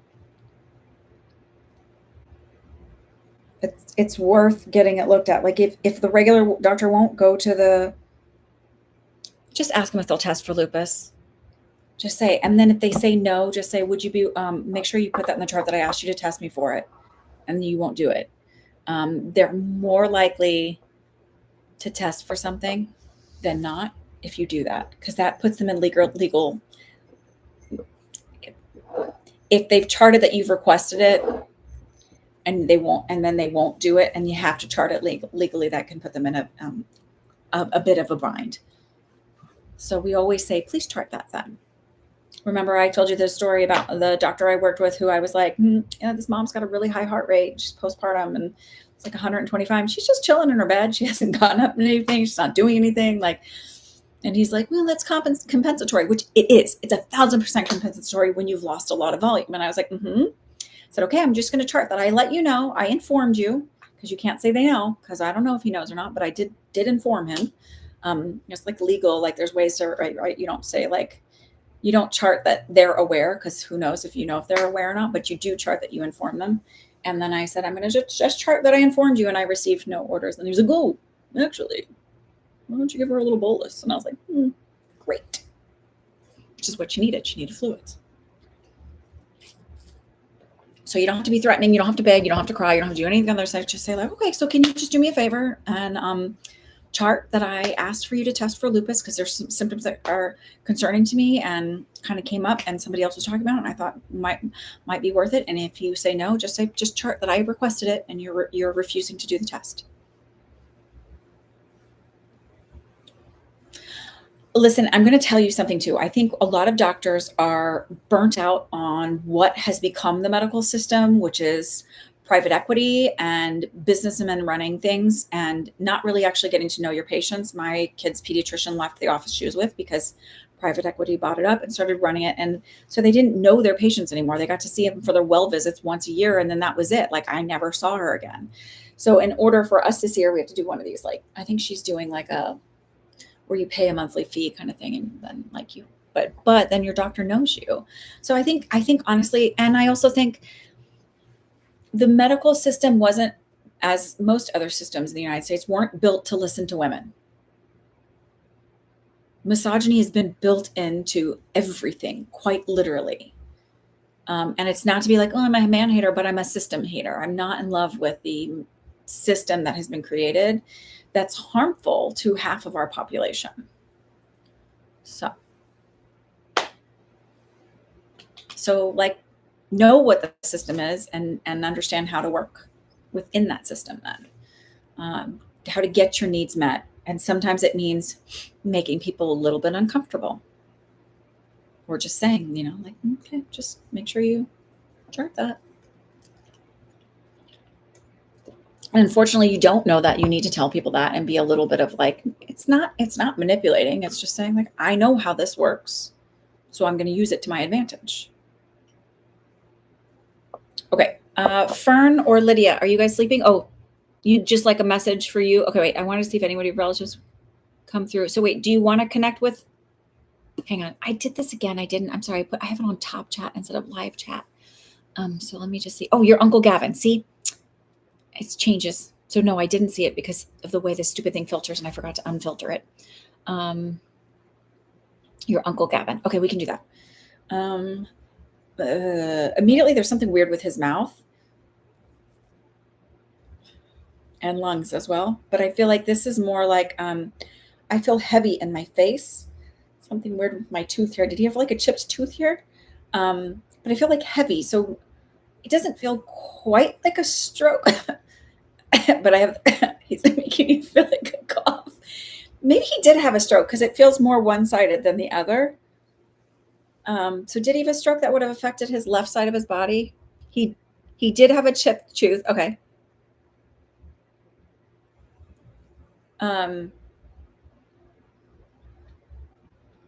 I don't feel like he was very tall. I feel like he was also a little bit rounder.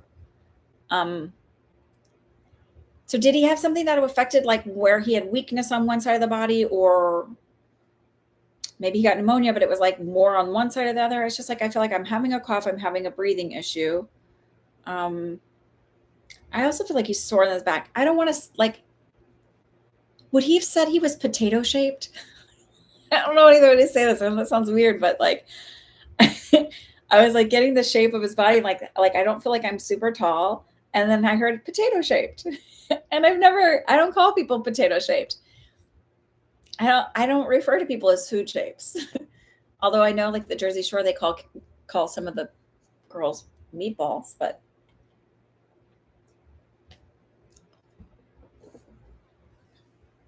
he definitely has more of a square shaped face.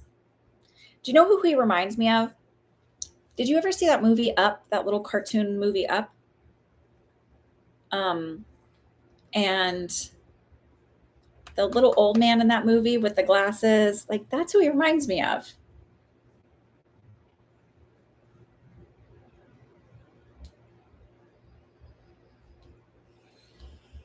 Does that resonate when I say that? He like, I'm telling you, he's making me feel uncomfortable. Like my neck hurts, my jaw hurts. Maybe he had a heart attack. But it's like my neck hurts, my jaw hurts, my hand felt weak. I also feel like discomfort on the back of my right hip. So almost like maybe you didn't know this, maybe he didn't know that this was why it was happening, but like I feel like my hips are out of alignment. You got some of it, the stroke is confusing. So the only thing I think is like maybe he had a heart issue, because I feel like it just feels like it's affecting here, and the heart would do that. I don't feel like he was like somebody who went to the doctor or really like paid attention to his health.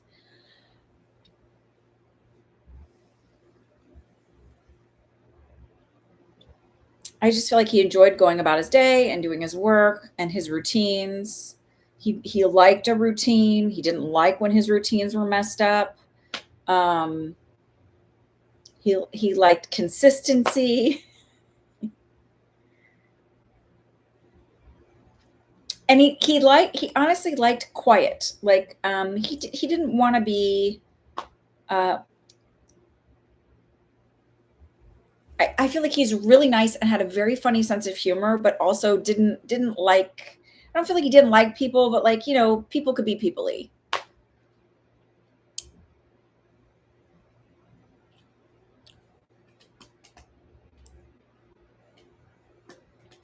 Um,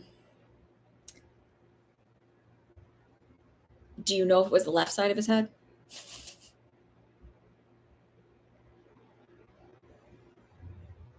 And would it have been, like, lower part where I said that his it was the left side of his head? I will take that. That would affect the left side of everything. Actually, the right side, but, like, this would make me feel like, "Okay, this is probably okay, I got it. I'll take that."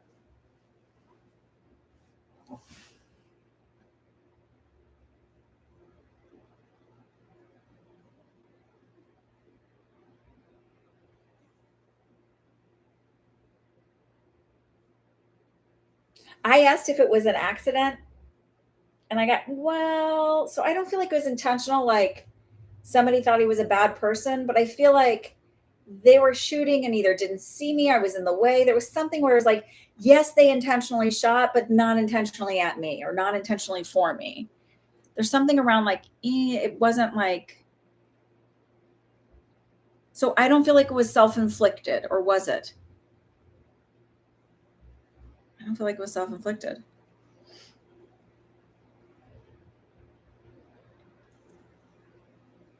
Oh, okay. Like he was intentionally shooting, but didn't mean to shoot himself. I will take that.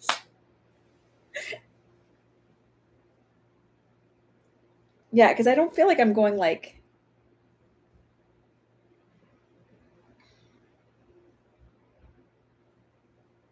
he's funny. He's even making kind of dark jokes about it, like, oh bugger, like I planned on living to be a little bit older, but like it feels like almost like the feeling is like the minute it happens, it feels like, well, shit, I didn't mean to do that. Like, oh.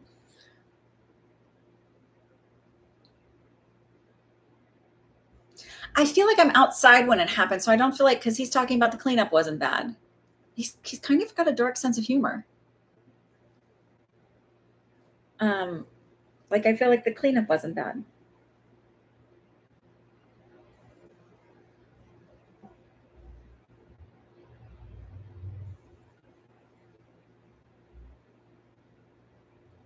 Did someone make a comment around his passing about like if it was if an accident was going to happen, it was going to happen to him? Like maybe just like odd things happened to him a lot.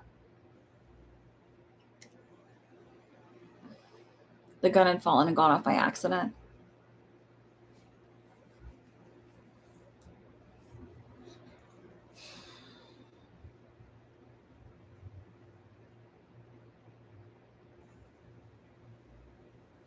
Yeah, I just feel like someone was like, "Oh, if that was gonna happen," like that's like seems like something strange that would happen to him because I feel like odd things always happen.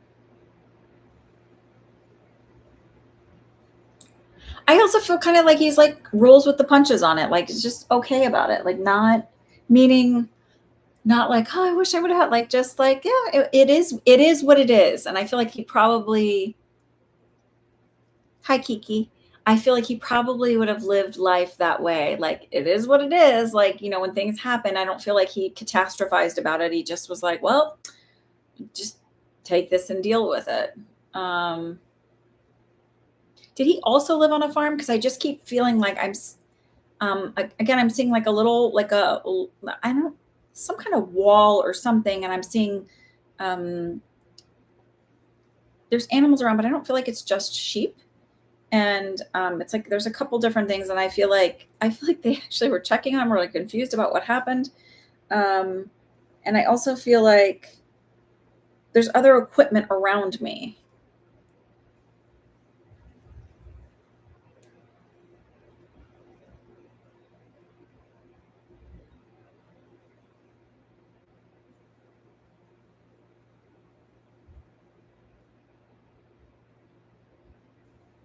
Did he have equipment to actually turn like sheep wool into yarn? Because I'm seeing what looks like a thread spinner or a And it might have just been an old one that was there that they never got rid of, but that's what he's showing me. Or whatever, I don't know what you call them. It's like a yarn spinner or what it is.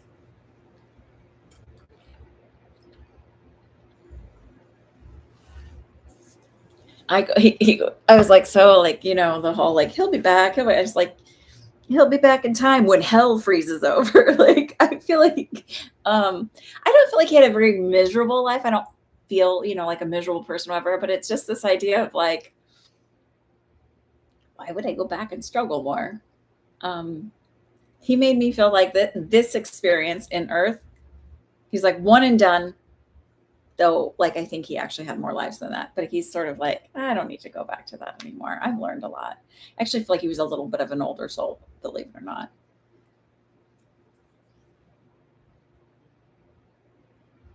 Is there anything you want to know from him? Because I feel like with his passing, while it was tragic and unexpected, I still feel like you're okay with it. Like and I don't feel like you're like, oh, I should have told him I loved him, or what if I had checked on him and then the thing wouldn't have fallen? He would have been like, I don't feel any of that.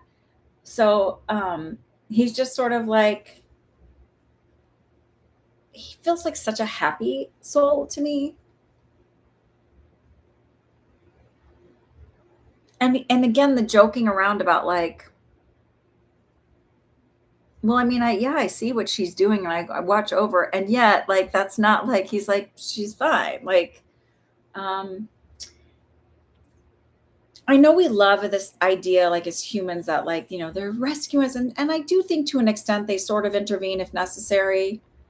But also, like, so many of us are doing so much better than we give ourselves credit for.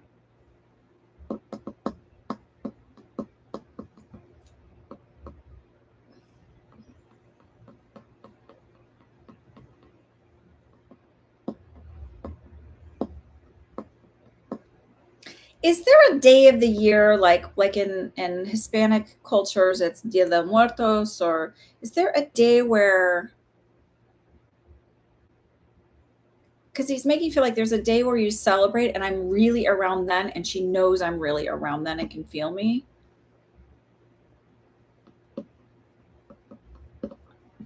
I don't know if it's like, what it is.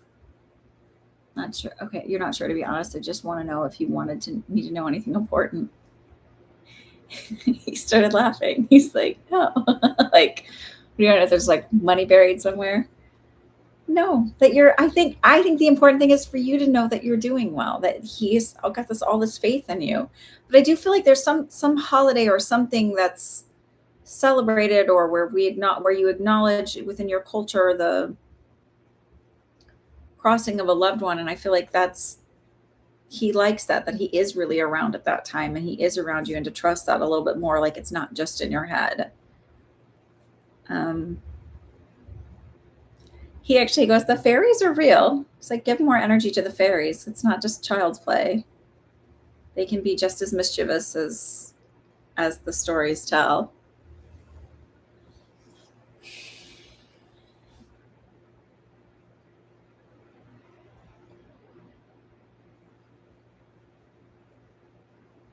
There's a feeling around him of like, some others that I've connected with, that's sort of like, I don't have great wisdom to offer or important things to share, because I was a human too. I wasn't perfect or anything else.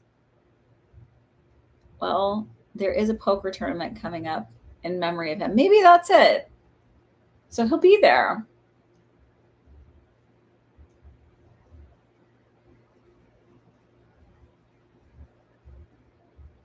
Did he have like a shot of whiskey every day at a certain time? Like my great grandfather he lived till he was almost 100, and he would have a shot of whiskey every day. He'd have a sandwich for lunch on white bread. I wonder where my neurodivergence come from. And a shot of whiskey every day. Holy shit. I'm like, the more I look at my family, I'm like, both sides, probably. Like,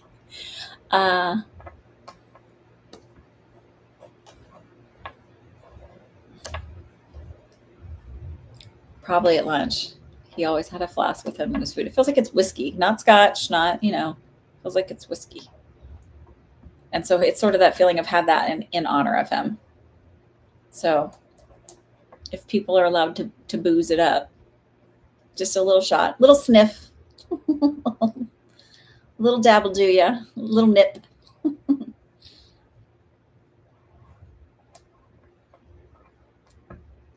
Okay, I think Fern is next, and then I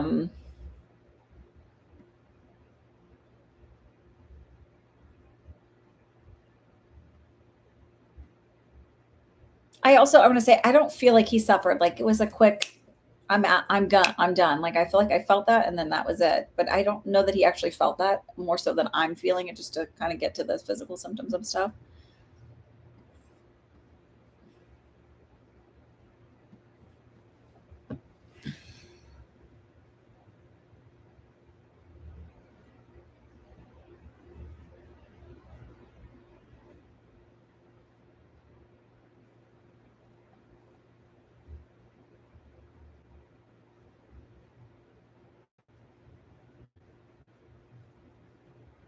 Misty, if you're here, do you want your reading tonight, or do you want to still want to wait?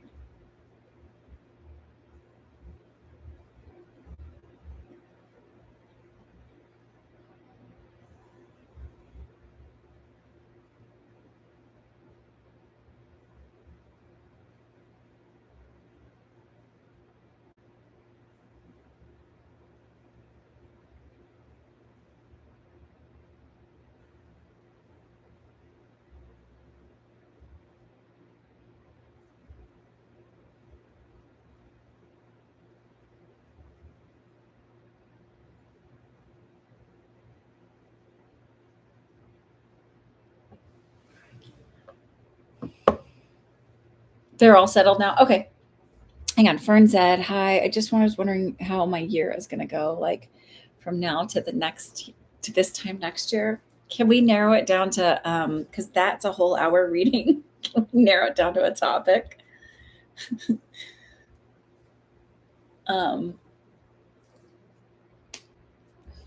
and then while you're like kind of narrowing, I'm just going to say, Misty, what's your question?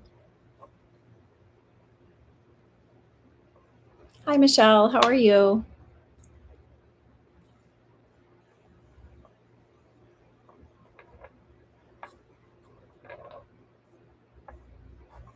Just whatever you need to hear. Okay.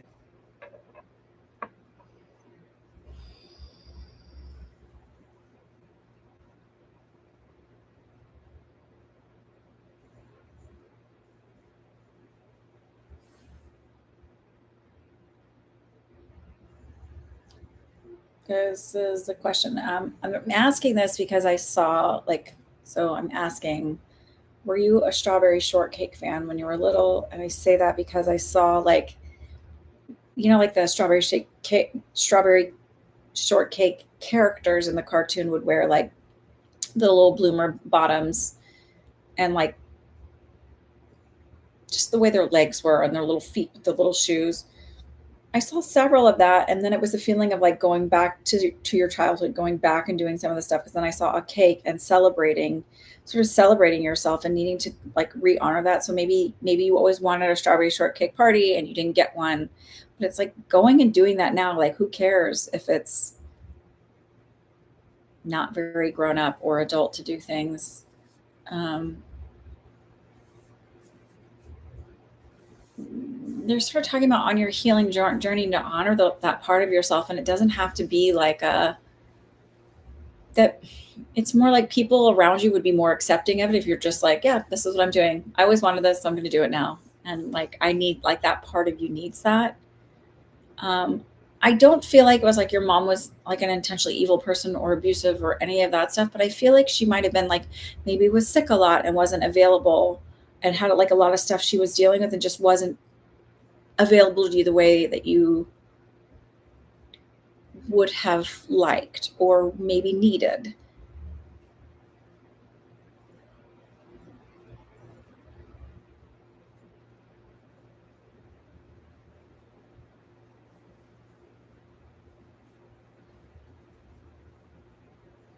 She's not as available as I would have liked her to be. Yeah. I don't feel like she's like, oh, I'm a wasted alcoholic or whatever. I just feel like it's funny. I feel like my stomach is very bloated. There's like issues. I just feel like she had a lot of health issues, and maybe she got told it was all in her head. Maybe, I don't know, but like I just feel like there was actually a lot of stuff going on and she just wasn't able to be fully present and available to you.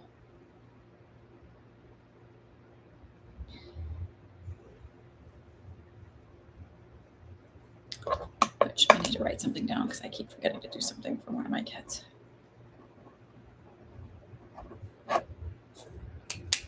She was always sickly. Okay, good. Because I was like, I felt like just like chronic, like lots of stuff she was dealing with. She's still here.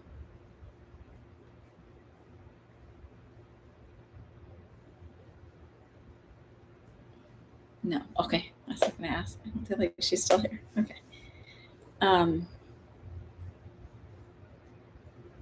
I see somebody that has like not as curly as mine, but curly-ish hair, and she feels like she would have been a little heavier set. I don't feel like really, really skinny. Maybe at the end she was really skinny, but I don't feel like that's the way she was in life. Um,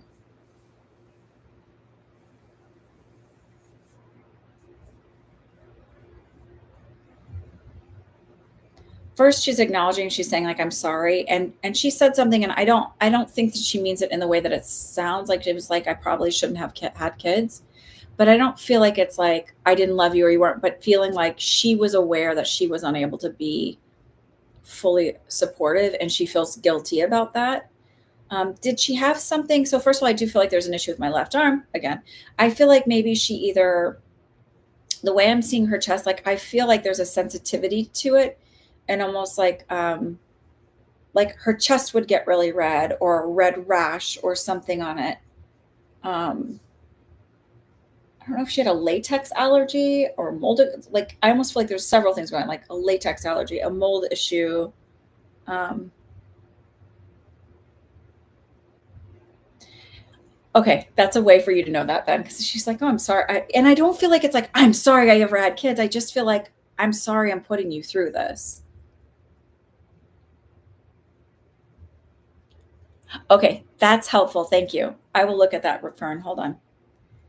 Yeah, so I don't feel like she's saying like I'm sorry I ever had kids. I feel like it's like I'm really sorry that I, put you through this. Wasn't able to put you through it, or put you through this. I also feel like there's digestive issues because I feel like there's something going on. I actually, there was exposure to something that created all of her health stuff. I don't feel like she was really believed about all of the things that were going on. Big surprise. I do feel like they found something eventually, but it was feels like everything else was like so, like it had snowballed so much that it was like really hard to um, do something to correct it.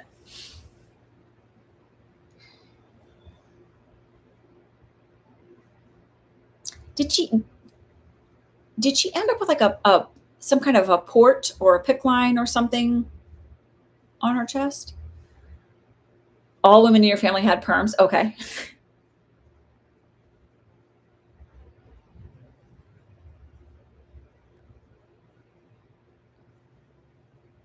She had kidney disease and all of her ailments were chalked up to that. Okay.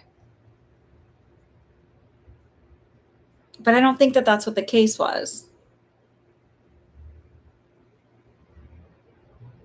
Did they end up for her kidney disease? Did she have some kind of a port? And it doesn't make sense that no, she just had a few days after her cancer diagnosis. Okay, so like it was like they couldn't do anything to treat it once they figured it out because they didn't listen to her for the other stuff.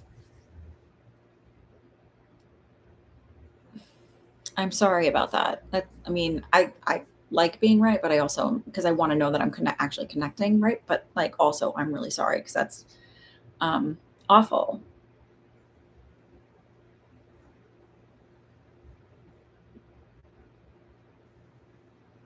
She goes, she won't have to go through that. So she's saying you won't have to go through this. She said they'll listen to you. Things are changing. Hmm. They will be. I already told you they will be. It's just not as quickly as I'd like to.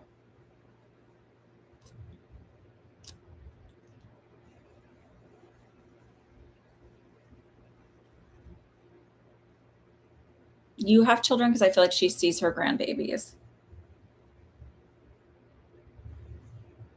You have a son because I feel like she feels close to her with your son, her grandson feels a connection. So I don't know if it's a namesake or somehow maybe they have the same birthday. There's something similar, same with them. Lana, let me check. Yes, I did.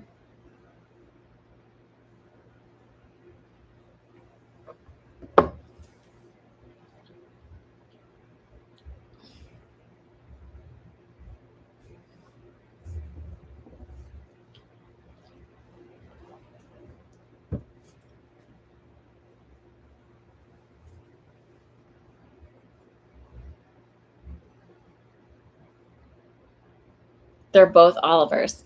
Perfect.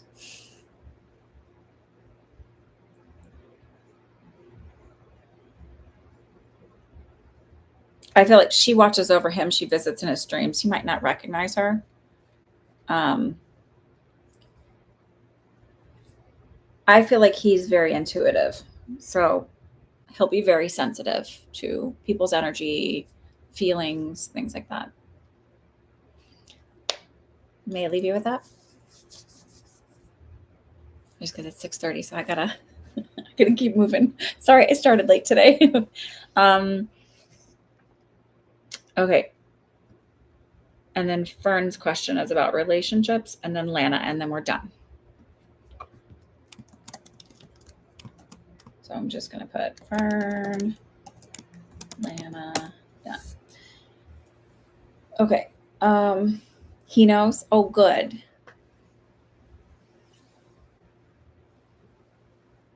She's giving you lots and lots of big hugs and kisses.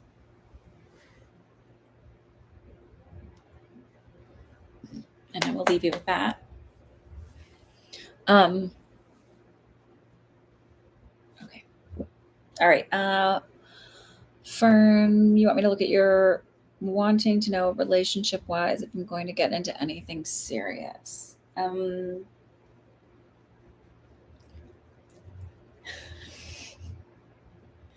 I feel like you're casually dating right now, maybe like doing I feel like loosely using apps or things like that. But I also feel like the kind of like whatever. And then I just feel like a big gap where you're not doing anything and not interested in dating and not like, and it's not because like, oh my God, I met somebody so terrible. It's just sort of like, that's not my focus.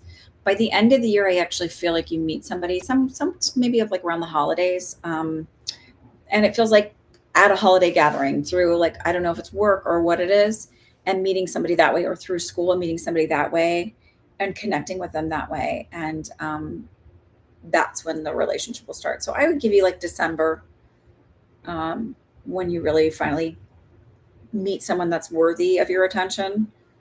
Um, he feels academic and might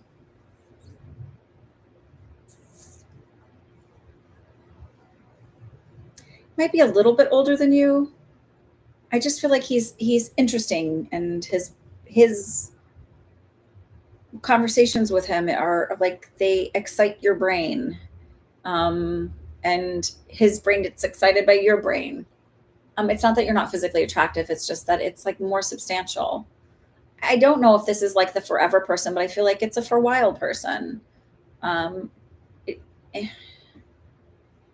um, it doesn't mean when you meet him you're like, oh, like it doesn't mean that you're not going to be a not it that it's not the forever person. Maybe was that like I don't know, too many double negatives. Like it doesn't mean that I'm saying that means oh it's not your forever person, it's just a 4 hour person. It just means like I'm not 100% swung that like this is the one, but I feel like this is a serious relationship coming in. But again, it feels like towards the end of the year, and not because like there's nobody that loves you, like it's just timing. um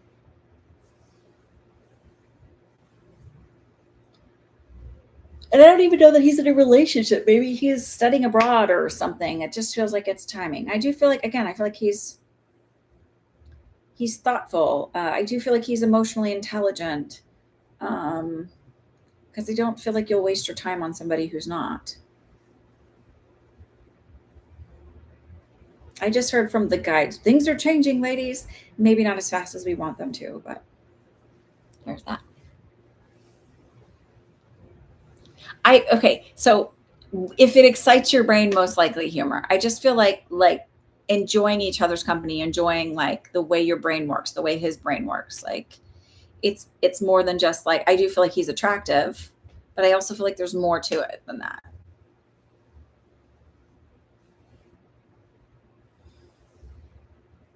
I don't know if he has like he'll have a funny tick where he rubs his leg, or when he's thinking he does something like this, or if there's an actual old injury or something, but something about the left knee.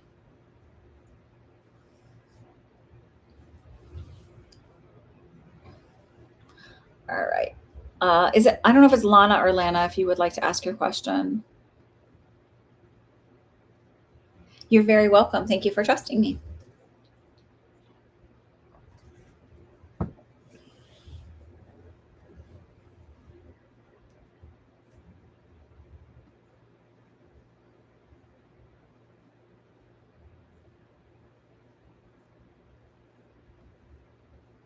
You're very welcome, Fern.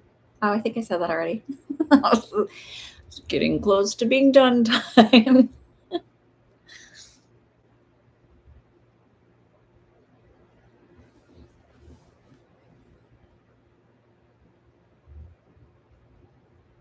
I think Lana's behind in time.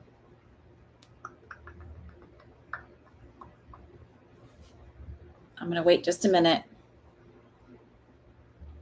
Lana, if you're watching this, drag your thing all the way over to the right. Oh, there you are. I've never asked a question before, but I was wanting to know if anyone had something to tell me. I felt like they have. Okay, do me a favor, because this, I know that like other readers go, I spirit lead readings. And I really think that people are connecting, but also I just don't work that way. And I think because I'm like, there is that part of my brain that's extreme skeptic. So where I say, like, just tell me who you want to talk to, give me the first name. Because if you don't, then I feel like I'm going, well, I mean, one, that could be anybody that would come through, because truly anybody could have a message for you, and it might not be somebody that you want to connect with. It's different when we're doing a reading and we're one-on-one with each other, it's just different. And you've paid me for like, we have a whole hour, but I don't have a whole hour on here. So if you could give me somebody specific you'd want to talk to, just their first name. I don't need anything else.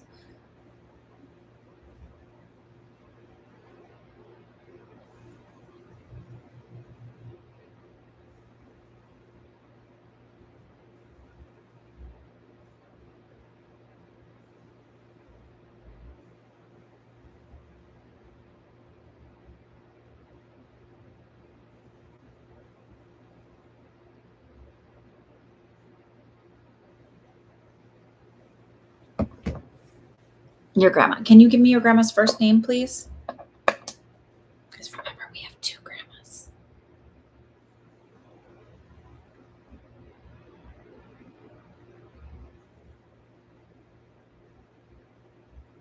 Mona. Okay.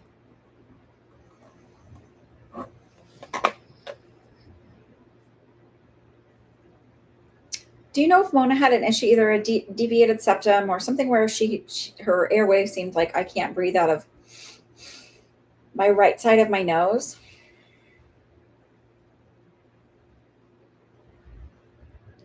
So this part also looks like two things to me. Either she used to home dye her hair, like doing highlights, where she'd wear one of those highlighting caps and she'd pull the hair through, because that's what it looks like to me. Or it could be an EEG, like she had some kind of brain thing where they had to do EEGs on her, like either seizures or something like that. But I'd also take the hair dyeing cap where you pull it. My mom used to do that when I was little, and she'd like, do the highlights, self highlights with the hair dyeing cap.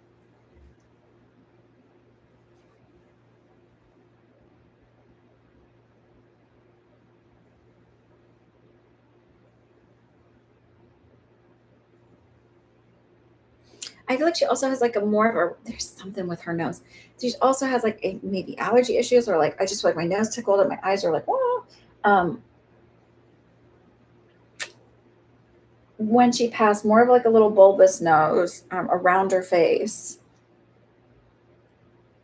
She had her hair done weekly. Did they pull it through a cap to do like the highlights? Um,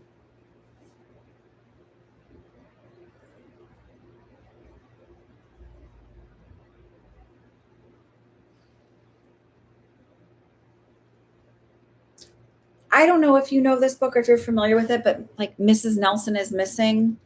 And then there was like the substitute teacher, and I don't know if it was Mrs. Nelson dressing up to trick her kids. Or she paid somebody. I can't remember the story, but it's like I feel like your grandmother did a lot of things to keep life fun and interesting, especially for her grandchildren.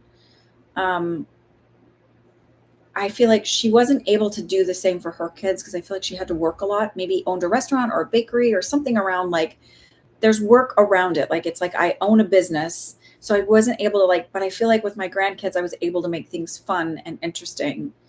And I feel like you almost had a very like the memories you have of her are very magical to me.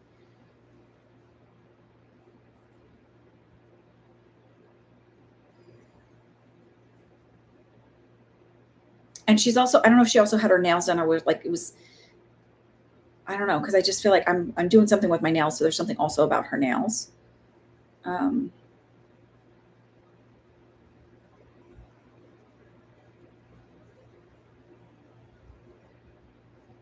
she's making me feel like she made jokes around like if her hair wasn't her nails weren't done. I'm like because I'm getting clarity on this thing like that she'd feel like she was a witch or something. So she did that so she didn't feel like a witch or didn't feel like like she felt beautiful. I don't really know her too well because she died a couple of months before I was born. Um, would she have made the other grandkids feel magical or feel like she just really celebrated them, made things fun for them? Um, she was with your mom, your mom. Um, maybe this is something you can ask your mom. So like when my grandmother would go out, so she put on false eyelashes every day, even when she had something called macular degeneration. Even when she was blind, she was still putting her eyelashes on. I was like very impressed and doing her makeup. And she always went with earrings. She never went anywhere without earrings or her eyelashes. She said she felt naked without them. She was very warm and hugged a lot. Yeah. Do you know if she owned her own business? If she worked like in a bakery or some sort of cafe or something?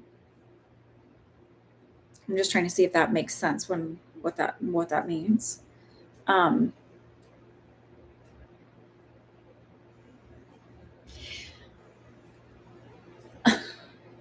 this is her opinion and not mine. So, and it's said with love, not with judgment. I don't know if you have recently had a breakup or you're in a relationship, but it's a feeling of you can do better than him. And I also feel like she's making me feel like you um, shrink yourself a little bit in relationships, and she's telling you not to do that. Like to really just be authentically you and not worry so much about if the other person's going to be okay with it. A fruit shop. Okay, good. As long as it's like a store with food. Because I'm like, there's something around like she was always working and doing this thing, store with food, and then like so she couldn't really be that like warm and like she was busy. Not that she didn't love her kids. I feel like she was a really good mom.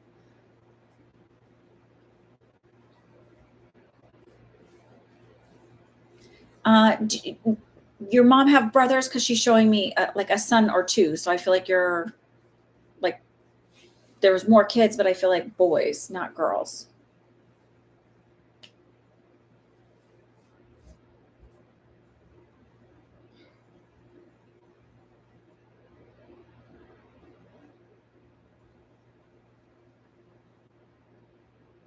She's making me feel like they were a little mischievous, but nothing terrible. She's like, but they were good kids. Like she'd be like, oh, they're good kids.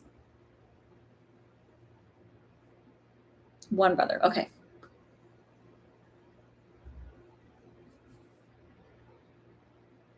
I do feel like your mom felt like she had to be like like your brother was afforded, or her brother was afforded more room to be imperfect than she was, or she, and I don't even know that your grandparents really imposed this on her, but it was a feeling that she sort of imposed on herself.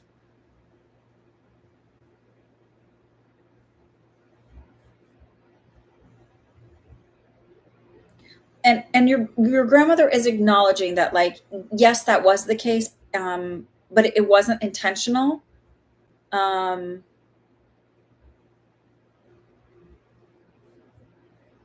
Meaning, like, grandma subconsciously sort of impressed that image upon your mom,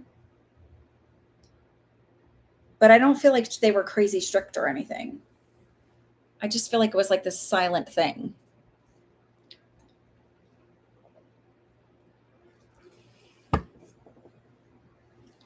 Is your uncle going through health issues, or did he have health issues? Because there's something coming up around him and health issues. Your granddad was quite harsh. Yeah.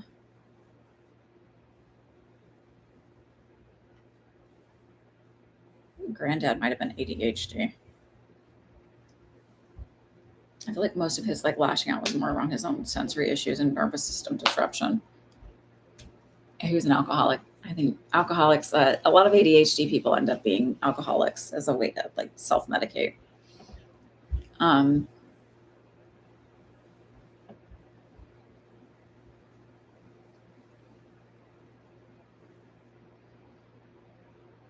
do you know if your uncle is dealing with health issues right now? Because she's talking about him and his heart.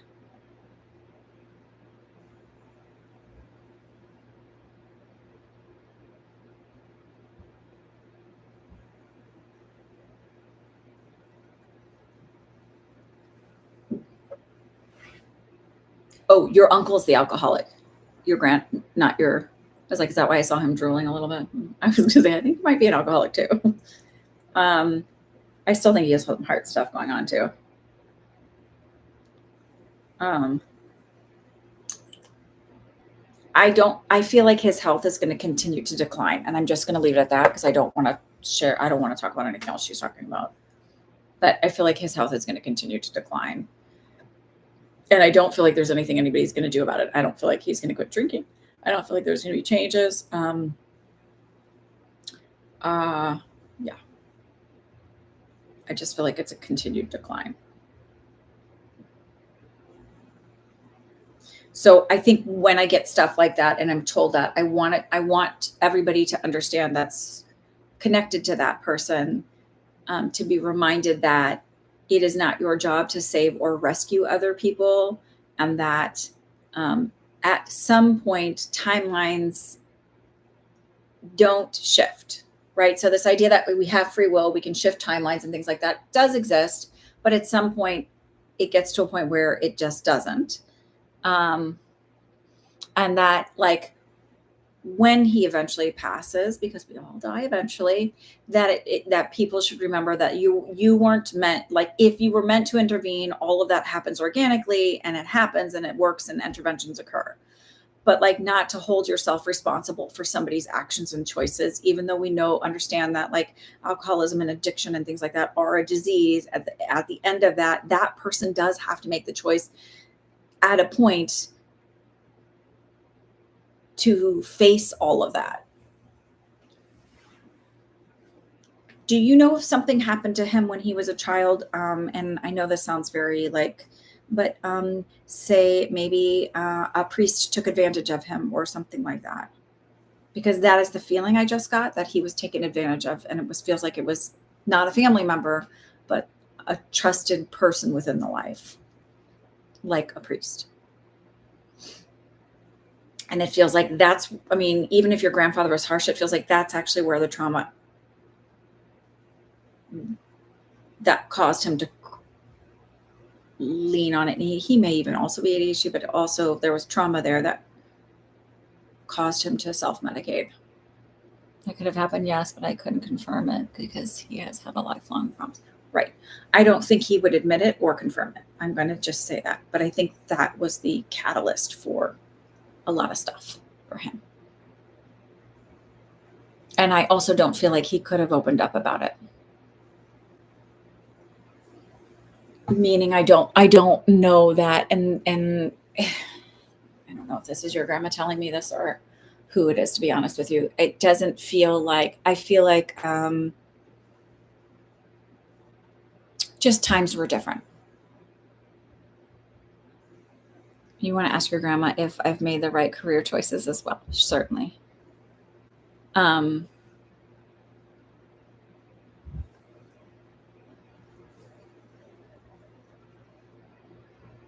okay. So she's making me feel like yes. And you're also going to be making career changes in like 10 years, but it doesn't mean that you didn't make the right choice. It was that this is an important, like, landing pad before you move on to the next, like that you need this part. Even if they're not directly related, there's this experience here. So I'm saying this, it reminds me of the reminiscence of, and I'm not saying you're going to be a psychic medium, but it's reminiscent of, I went to school for nursing. I was a nurse for almost 10 years. And then I became a stay-at-home mom. And now I do this. And I mean, I did, like, there's other stuff in between. Like I did, courses and stuff. And while I was still a nurse, I started doing readings and stuff, but like, I'm not going back to nursing, but I really needed that in order to just like lots of interpersonal skills that I gained from that. And then also all the medical stuff that I'm able to like now share. So, okay, I'm going to leave you with that. I would say that I would do some general readings now, unless anybody has a burning question about the world and the way it works and all, or pop culture-y thing. I might move on and end my evening. I don't know if Devery is still on. She was always really great with general readings and pop culture stuff. You're very welcome, Lana. I'm not sure how to say it. I apologize. Does God listen to us? So I don't think of God as like a sky daddy thing, but more like a collective energy. And yes, I believe that all of it is heard and absorbed by collective source being. So when you're asking and you're talking, they are receiving. Because I don't think it's male or female. It's like my kids one time, my daughter was like, I think there's an angel here. And I was like, okay, boy or girl? Like we would go through like the 20 question thing. She's like, it's neither. And so like, I believe God or the universe or whatever you want to call it, semantics, is neither. So they is an appropriate pronoun.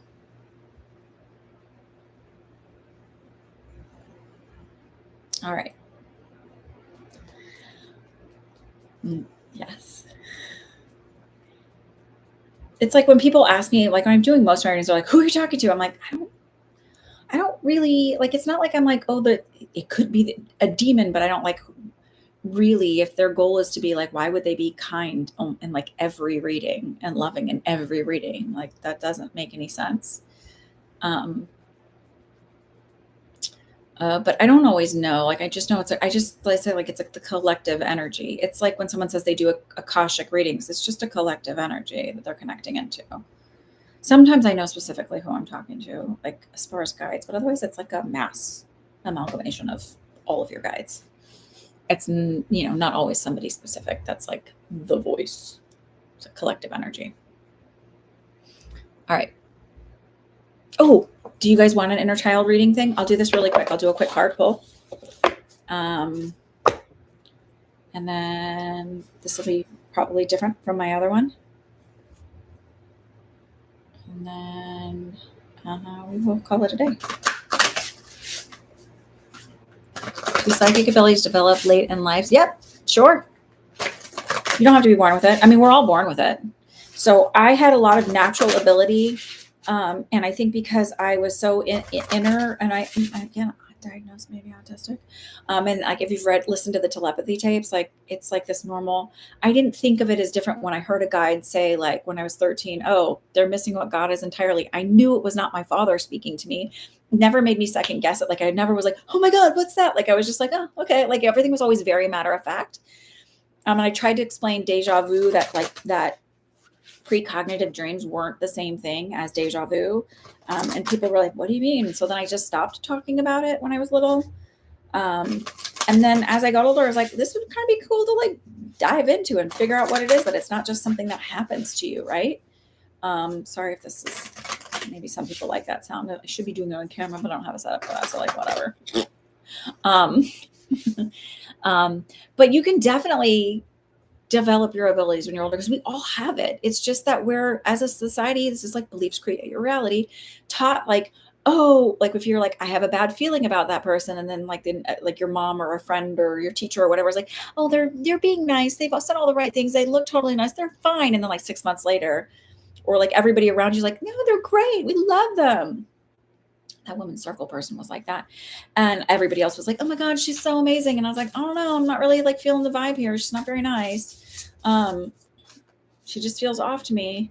And then like later people like see it, or you really get kicked in the pants for it, and you're like, oh, I'm just being judgmental. And it turns out like, no, you're not being judgmental. You're just intuiting that they're not very great.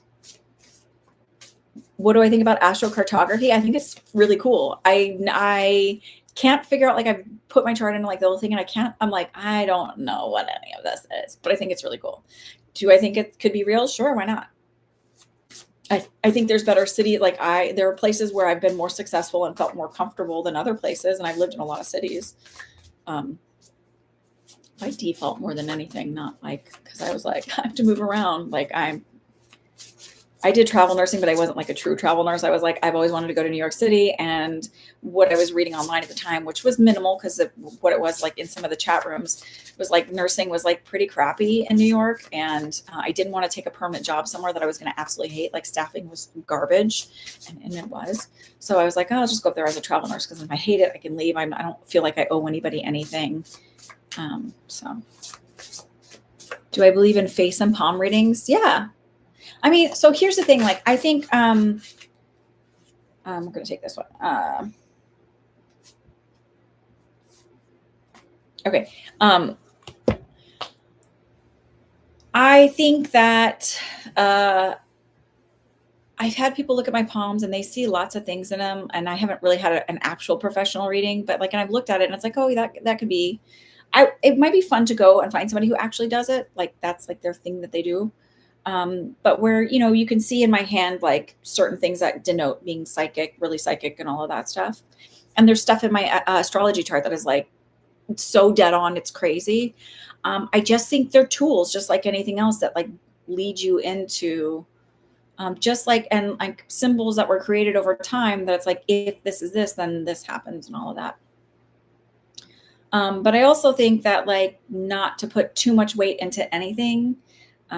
Because truthfully, I really believe our journey here is to learn to love ourselves, and through loving ourselves, and not like in a weird egomaniacal way of loving yourself, and learn to give yourself grace and everything else that you learn, then that extends out to others. And when you truly can love yourself, unconditional love doesn't mean like, no matter what, I'm totally perfect. It means even in my faults and failures, I'm still enough. Right. When you learn to do that, it extends out to others. And like, you don't have to like everybody or approve of all of their behavior, but you also don't have to like totally like dive into the hate of it either. You can offer compassion even to some of the shittiest of people, because like when you start to understand, like if your beliefs create your reality, like where did that come from? I was talking to one of my good friends about how like she has a friend who, like, oh my God, this person does everything for everybody. And I was like, oh, that comes from somewhere. And in my head, I'm thinking that. And then she mentions that this person refers to her mother by her first name. And I was like, oh, that makes sense. And she's like, why? I was like, because when you aren't truly accepted by your parent, which if she like all this stuff. And I said, like she's trying to get approval and attention and all of that stuff. And, looking for that outside validation through acts of work, like to gain people's acceptance, approval, and like, isn't she so wonderful? Whereas if she'd gotten that from her mom, she probably wouldn't be doing those things. And I said to my friend, and I think that the reason why you're so controlling and anxious around things is because of the stuff you went through with your family. And it used to make me so like, I couldn't handle her anxiety and stuff. And then once I understood like where that came from, That's like, I'm like, okay, whatever. Like, I just sort of was like, just rolls off because it comes from like her, um, uh, her mom would put her on a plane to go to her dad's house when she was little and like not tell her dad until she was like in the air halfway there. And her dad would always come get her and everything else like that. But at the same time, like as you're a kid and you hear like, oh, I'll let your dad know when you're already in the air. Like that's such a feeling of instability and insecurity. So like if you can control as much as you can, like that's not going to happen, right? So it's just really interesting to me. You learn to like when I started doing enough readings and seeing like, oh, like everybody's family has stuff. Like there's so many people that are estranged from their family members. There's so many people that have alcoholism. There's so many people that have abuse. So many people that have like all of this stuff. You stop carrying shame. You stop carrying the weight and the burden of it. And that's huge. And I think that that's really what coming to earth is learning to release all of that and learning when they say love everybody, it's you don't have to like absolutely love them, whatever, but like extend them that grace. I mean, even Trump's crap comes from somewhere. I can't stand that man. And he is like, but his stuff comes from places like his dad was not a great man. He was not raised in a kind and loving and an expansive home. And you couldn't be that person and have been raised in a loving home. And so it's not that I'm like, oh, poor man, like, blah, blah, blah, like, but I am like, yeah, like it sort of fits all of this stuff. Same thing for his kids. So, okay, this card is, it is never truly the end. Number 19, get your pens ready.